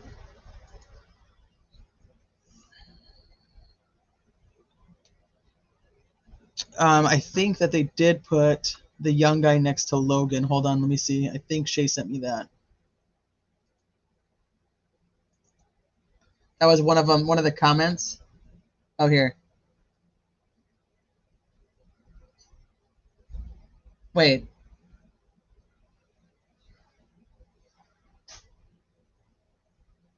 Is this his older kid? Is this his older kid or who's this?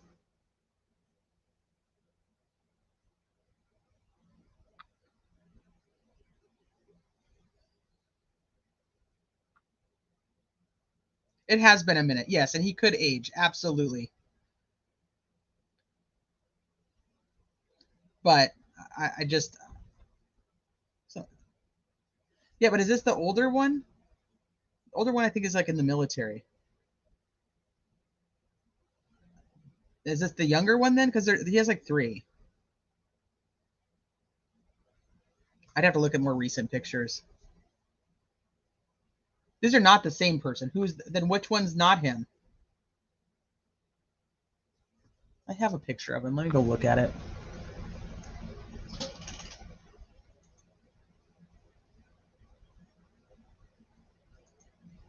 Oh, wrong thing. Logan is on the left. No, Logan's in the middle.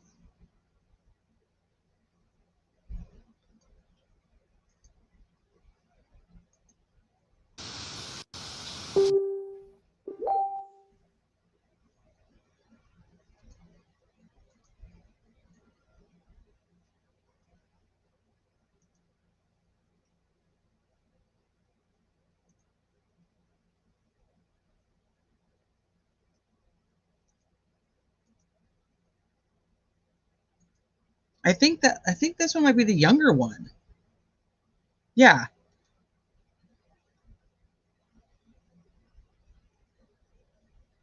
These are photos from like now.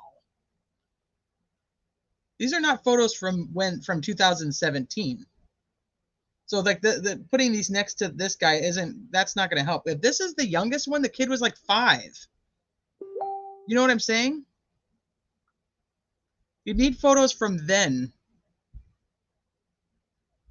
not photos from now.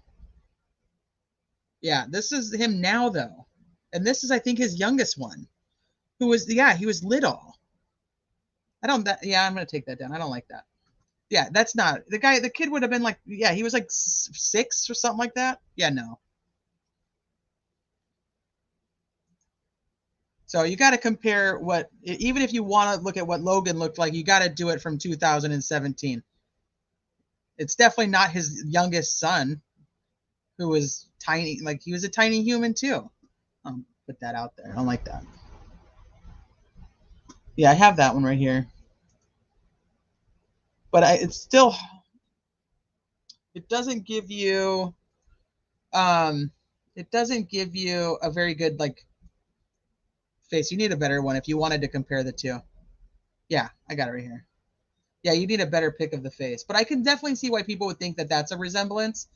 But still, like I said, the kid though, yeah, that's a more recent picture of his little dude.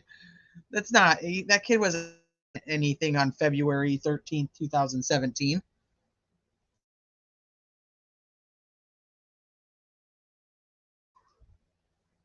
Yeah, I think it's Lane.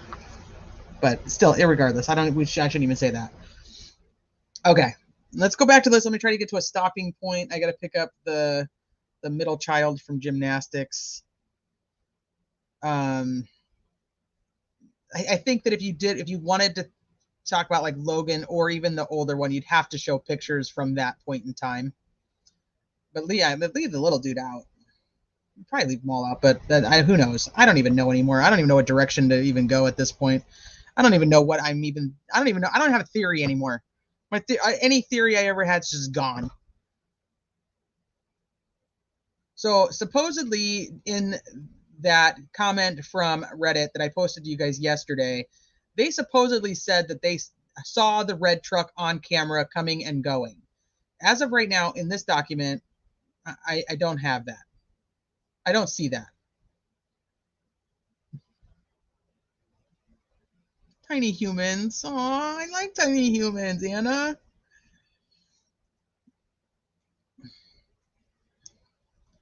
Okay, so did someone clock in for Holder? There's nothing that Chase said about the clocking in process that would prevent someone else from clocking in for Holder. Whether Holder was actually at work on February 13th, 2017 could have been better vetted by simply talking to Holder's workmates that would have been on the job site on February 13th to determine if they remember Brad being present at work. Okay, we don't know if they did that or didn't do that because obviously they haven't given all of their discovery to the defense yet. Did someone clock out for Holder? The same logic applies to this question. Perhaps Holder clocked in, but then left early and asked one of his work buddies to clock out for him. It is unknown whether Odinites worked alongside Holder at the landfill, as it appears that Deputy Rogers did very little investigative work on this very important topic of Holder's alibi, nor did anyone at Unified Command provide instructions for law enforcement to fully investigate every aspect of Holder's alibi. Did Chase actually watch the video? The report is so poorly written that it can't be determined whether Holder's distinctive vehicle could be seen on the video or whether Chase was merely claiming that, hey, if you want to watch a video from the camera placed near the scales, it may show Holder's truck coming and going. We don't have it on camera, okay?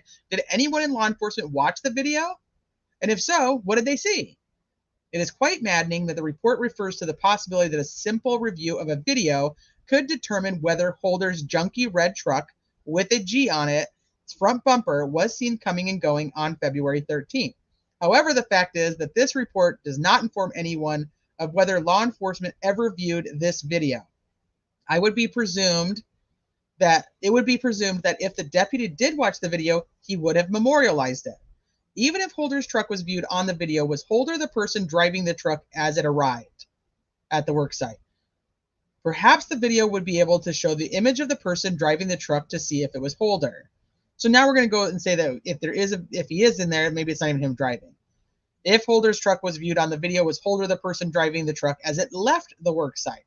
In the event that Holder wanted to appear showing up for work, but then left early in someone else's vehicle who picked up Holder at the site to get to Delphi in the early afternoon, it would be important to know who was driving the truck when it left the property.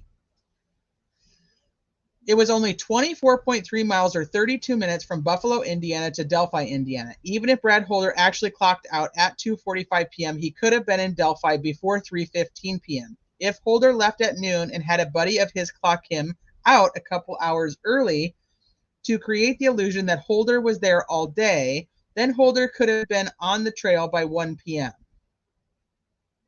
This is why watching the video and interviewing employees who worked alongside Holder would have been a critical step to take in the investigation.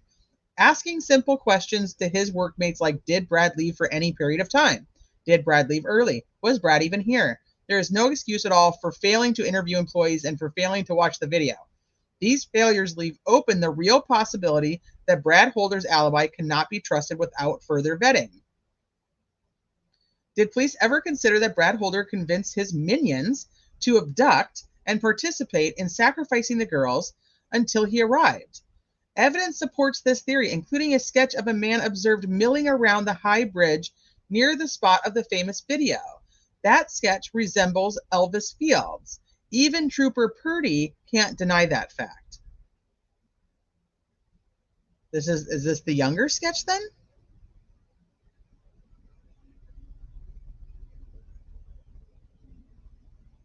Charles Manson did not serve a prison sentence for actually being the person that stabbed Sharon Tate 16 times. I always say that. They always say he's a serial killer, and I'm like, Manson's not technically, he's just crazy. Manson's minions committed the heinous acts. Was it ever considered that Holder had devised the plan to kill those girls and used others to do his bidding?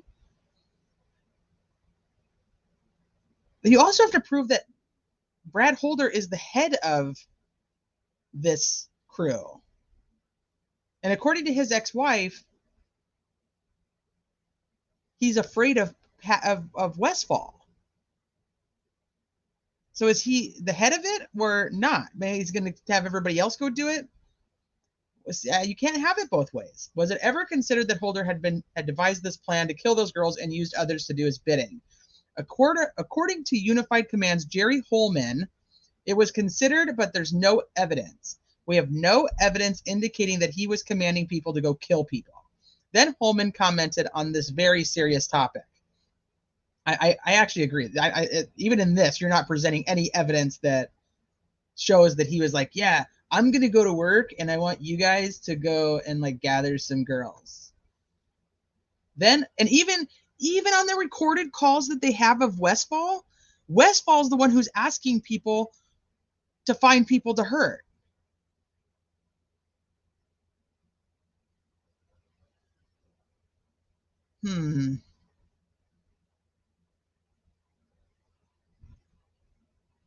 Okay. Was it ever considered? Here, let me see. Holman's comment offers insight into Holman's mind-blowing lack of curiosity and his limited investigative skill set. I do appreciate some of the call-outs here, though. They're just like no holds barred. They're just like, no, we think you suck and you should find a new job. Holman's refusal to consider whether evidence supported the possibility that Holder was directing minions is par for the course of what the defense has learned from the review of the evidence. Since Holman is still not interested in facts that support the possibility or even the likelihood that Holder was directing others to participate in the crime, here are a few pieces of evidence that support the premise that Holman and Liggett and all of the Unified Command either recklessly or intentionally ignored. Brad Holder was from Logansport, Indiana, which is close to Delphi. Patrick Westfall is from Delphi, Indiana. Johnny Messer was from Rushville, 125 miles from Delphi. Elvis Fields from Rushville, 125 miles away. Rushville's Johnny Messer was a Vinlander Odinite and good friends with fellow Vinlander Odinite Brad Holder from Logansport. Rushville's Johnny Messer was a Vinlander Odinite and good friends with fellow Vinlander Odinite Patrick Westfall from Logansport. No, from Delphi.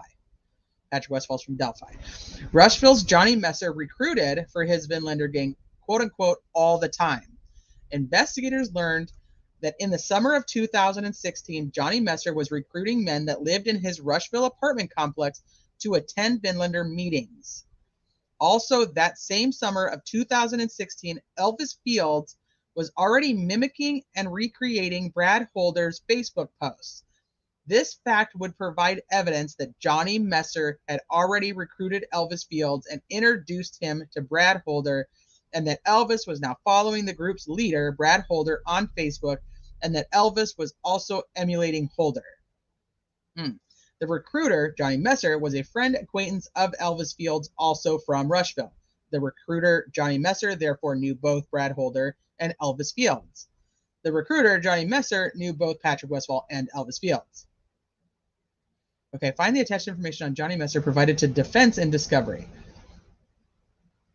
The information appears to have been made for a PowerPoint presentation and features Messer's photograph and other information, including the fact that Messer was on home detention for a January 2018 meth arrest. This document is marked as Exhibit 66. Okay, so it was provided in the discovery, and it looks like it was part of this PowerPoint in 2018. Johnny's ex-girlfriend told investigators that Johnny attempted to recruit others, quote unquote, all the time. Defense also received this in discovery, and it appears to be a document prepared for the PowerPoint presentation. Okay, but if they already ruled these people out by March of 2017, why are we creating a PowerPoint in 2018 with these players on it.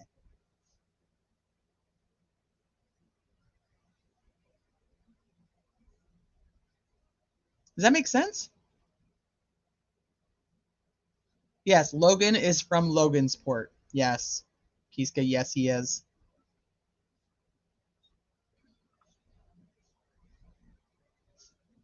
Why are they creating a PowerPoint in 2018 if they've already ruled out Brad Holder in March of 2017? And they've already talked to a professor who says that Odinism has nothing to do with it. What is this PowerPoint for?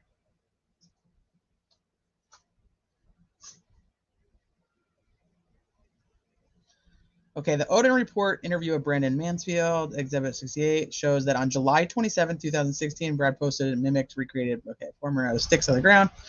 We know that. Okay, we did that.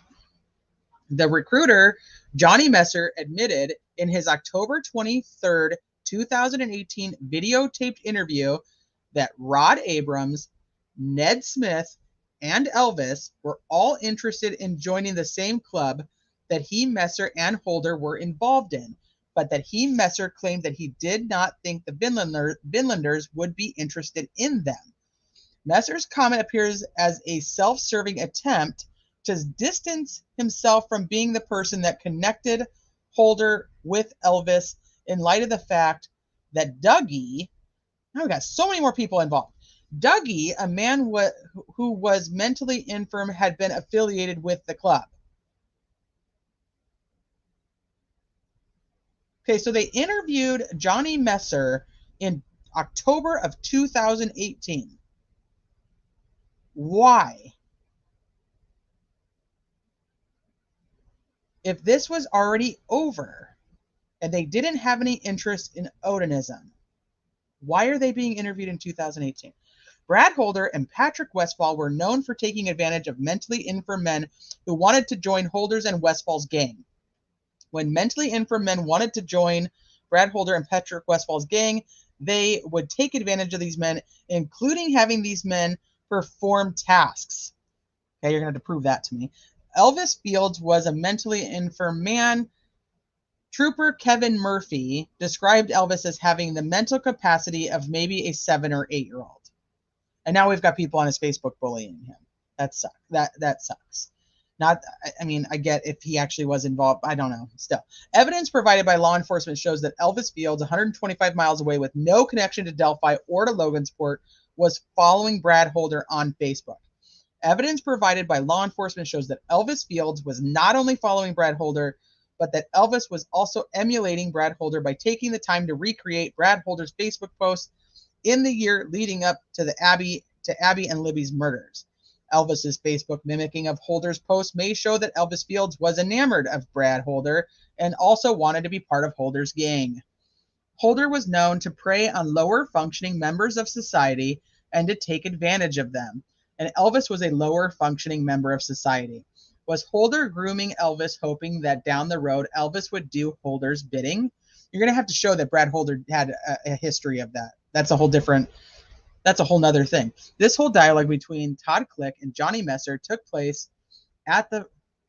Okay, so this is Click. That's right. Okay, so Click is still interviewing Johnny Messer in 2018 as part of this investigation. But yet, why are they having the people, the cops from Rushville investigating the Odinism if there was no Odinists that they believed were involved? I'm still not going to get that. That makes no sense. Night Aries Fire, thank you for being here. Michelle, that's exactly what I'm thinking now as I'm reading this. I'm thinking this is from Farron C. Murphy and Click. But still, why they're still reporting to the Unified Command. So why is the Unified Command even... Oh, shit, Ainsley, don't even have me go down that rabbit hole. But why is the Unified Command having the Rushville police look into the Odinites if they are firm that the Odinites have nothing to do with that? Because the professor told them so.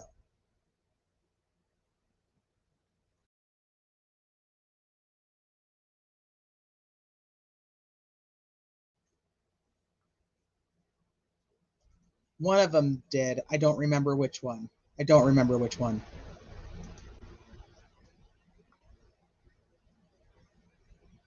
Okay. Ned Smith claimed to be the father figure of Elvis and Rod Abrams and was rarely separated from Elvis. See Elvis's 10/18/18 videotaped interview. Okay, so here they have him interviewed. Ned Smith claims throughout the video that he is the father figure to Elvis and Ned. That's a typo. And Rod. At the 3:42 mark, Ned claims to be around Elvis every day in 2017. It might be telling that Ned Smith paid for Elvis's attorney and that Ned Smith wanted to be present at Elvis's interview. So Elvis was interviewed in October of 2018 as well, had an attorney present, and a father figure named Ned Smith. Taylor Hornaday describes how Brad Holder and Patrick Westfall took advantage of a mentally infirm man by the name of Dougie, asking him to perform menial tasks for them. Also find attached exhibit, which is a summation that appears was prepared by police for a PowerPoint presentation that also discusses lower functioning Dougie being used by Holder and Messer as a gopher. Using him as a gopher is a lot different than saying, hey, go corral me some girls so we can have a sacrificial ritual later tonight. Did Elvis actually do Holder's bidding? Evidence supports that Elvis did in fact do Brad Holder's bidding. An eyewitness observed a man within a few hundred yards of the Monon High Bridge where the girls were abducted. That man looked like Elvis Fields. The name of this eyewitness, oh, this is Teresa. The name of this eyewitness is Teresa.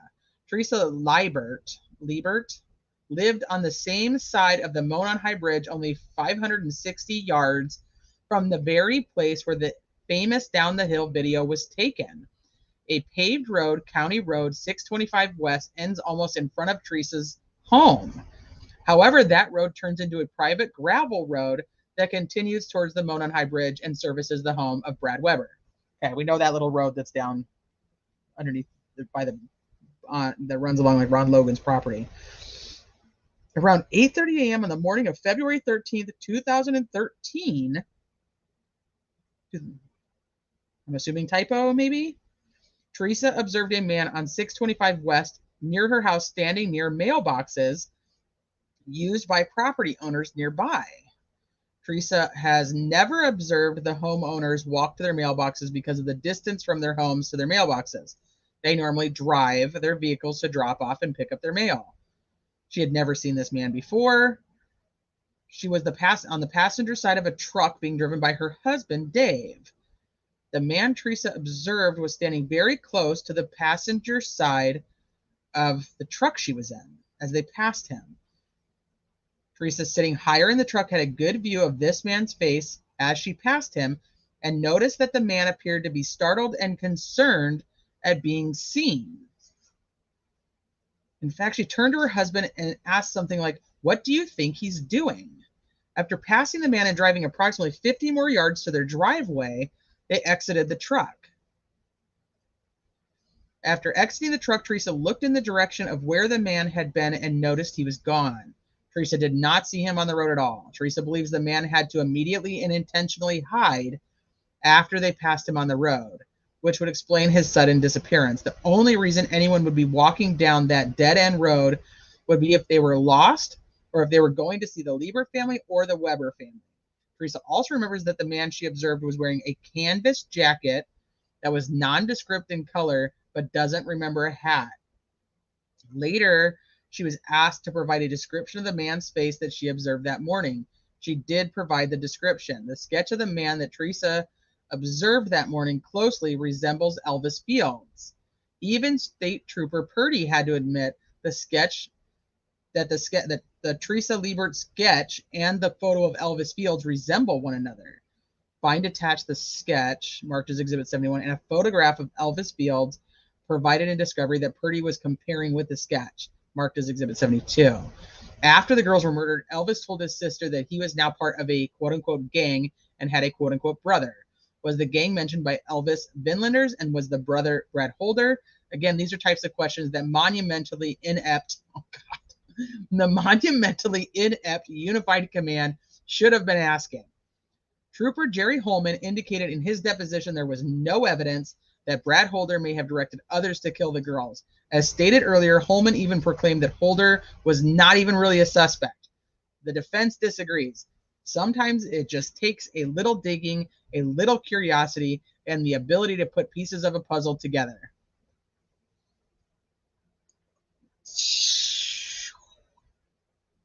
Okay, so now there's Teresa, who saw some guy on the road that's a public road that turns into a private road, but it's a dead end, down by the mailboxes, who she's never recognized.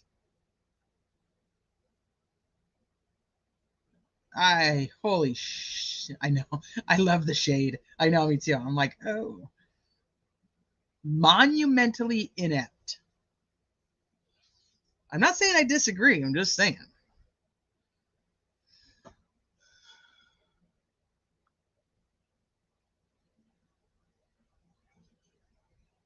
Yeah, not yet, though. No. Okay. I don't even know how to wrap my... Okay, so now we have another... There's another sketch. So there's a third sketch we don't have. That is a lot of typos for a legal document clause. I agree. I'm like, wait a minute. Because that should say 2017. And now they're like, yeah, February 13th of 2013, she saw some random guy. Okay, great. Thanks. That has nothing to do with anything.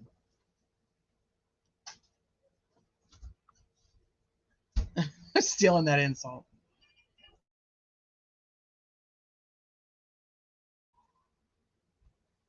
I just don't know. I don't have solid thoughts here, guys. I don't know what to tell you. Yeah.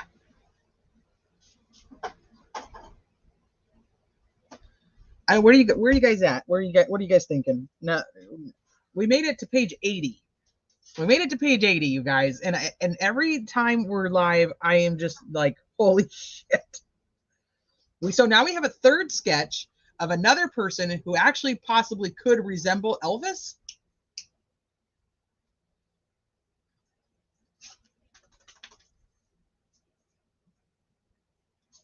Jeremiah, this is a question I was having. So the only thing I would say that has come up, in my opinion, that would suppress the search warrant so far, because like I said, I'm not done, is the point that Liggett uses the eyewitness accounts that are, according to this document, misstated, because the witness who saw the murderer supposedly on North 300 said that he was muddy and bloody. The defense is saying that is not in the statement, that the person was muddy.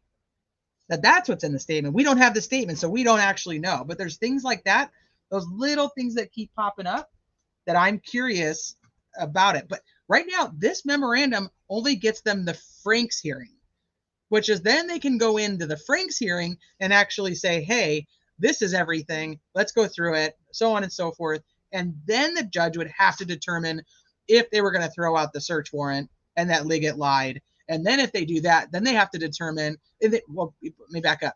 As they're determining if the judge is going to throw out the search warrant, the judge has to say, does that information change the fact that the search warrant would have been given anyway? Yeah, I don't think so either. I don't think the search warrant's going anywhere. This is going to be more interesting as a defense strategy come trial, and they throw these people on the stand. And there's certain things, I'm telling you, that bullet, they better produce the pictures and the chain of custody of that bullet. Otherwise, I would imagine that bullet's probably going to go away. The witness statements, I think that's a big deal, but I'm not sure that it could throw out a search warrant. I don't think so, my opinion, but it could definitely create some issues at a trial. If you have a witness, we already have the problem with the girls, the girls who we know he says he saw, the three teenage girls or the three younger girls. He says he saw them. They say they saw him, and all of them have a different description of him. So we're proving to the jury right there that eyewitness testimony is questionable at best, because you have 3 people who were standing together who we know saw him and he says he saw. Do you see what I mean? So eyewitness testimony. Now, if the girl that says she saw him only said that he was muddy and that he was wearing a tan jacket, throw this on top of the fact that we already have 2 freaking sketches that don't look anything alike.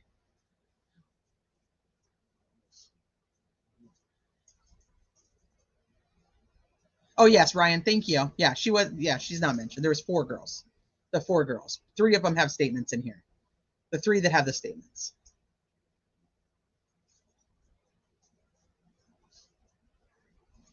Yeah, my King of Kings. It's true. I mean, they definitely put some work into this. This isn't just thrown together to be like, hey, you know, look what we can do. They back this up. Remember, this is the exhibit list. This is what they have that's backing up this memorandum.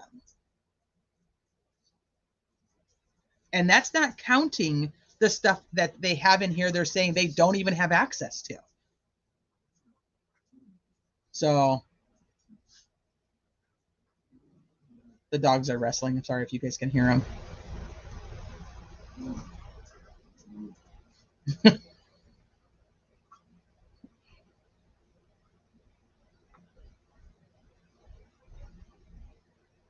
All right, let me see what you guys are saying. Then we're going to wrap it up.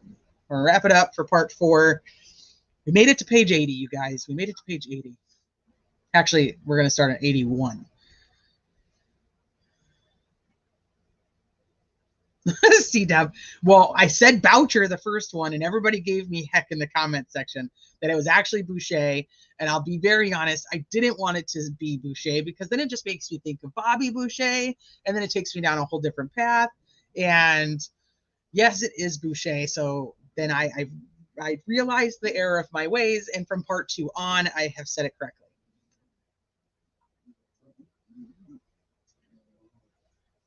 Yes, there you go. No one gets it right. Well, that's okay. My maiden name, same thing. Everybody screwed that thing up.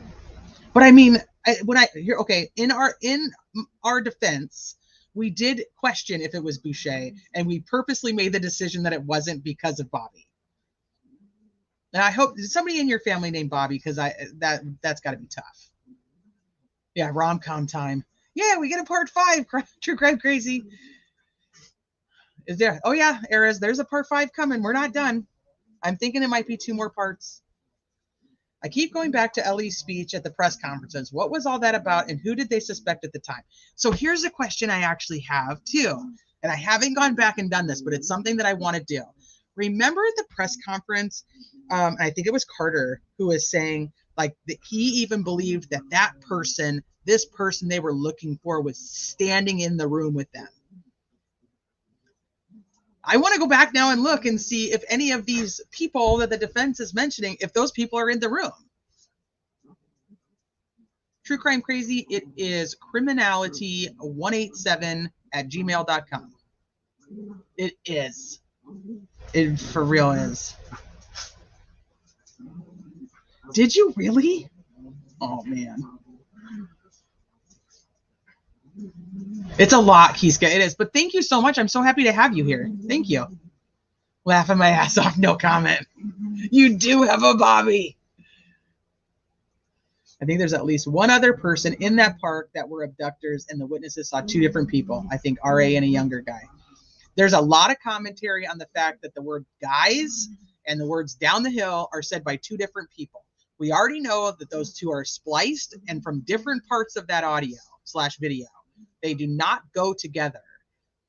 And now people are trying to figure out if the voice of the word guys matches the voice of the words down the hill. I shouldn't say now. They've been doing it since it was released.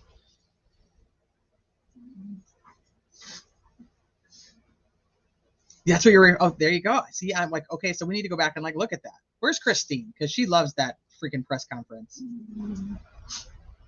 The unspent bullet is regarded as junk science nowadays, so the state will need a lot more than that if they have no DNA or electronic evidence against RA. Absolutely. And if they don't have any ties to him and any type of ritual type of stuff, and they actually do resemble the ritual items or ritual symbols. If the crime scene looks like that, which we've always heard it did, then you got me. I don't know. The prosecution is having an even more uphill battle than I believed they were going to. I am going to wrap it up, but as always, I thank you all for spending your time with me and listening to the dogs wrestle in the background. I know you guys have 1,000 other places that you could be, and yet you choose to spend your time with me, and I appreciate each and every single one of you. Those that are here live, Shay Benet, Ainsley, you guys that are sending me all this stuff, I appreciate it so much. And those of you guys that are watching on the replay, I appreciate you too. Make sure you guys hit the like button on your way out. It helps just boost the channel and get it out there in the algorithm. You know, that's how freaking YouTube works. So I appreciate it. That's all I ask. And have a good rest of your Friday. I'm going to try to do part 5 tomorrow if we don't have too much crazy with the kids. Otherwise, it won't be till Monday. I'll see you guys soon.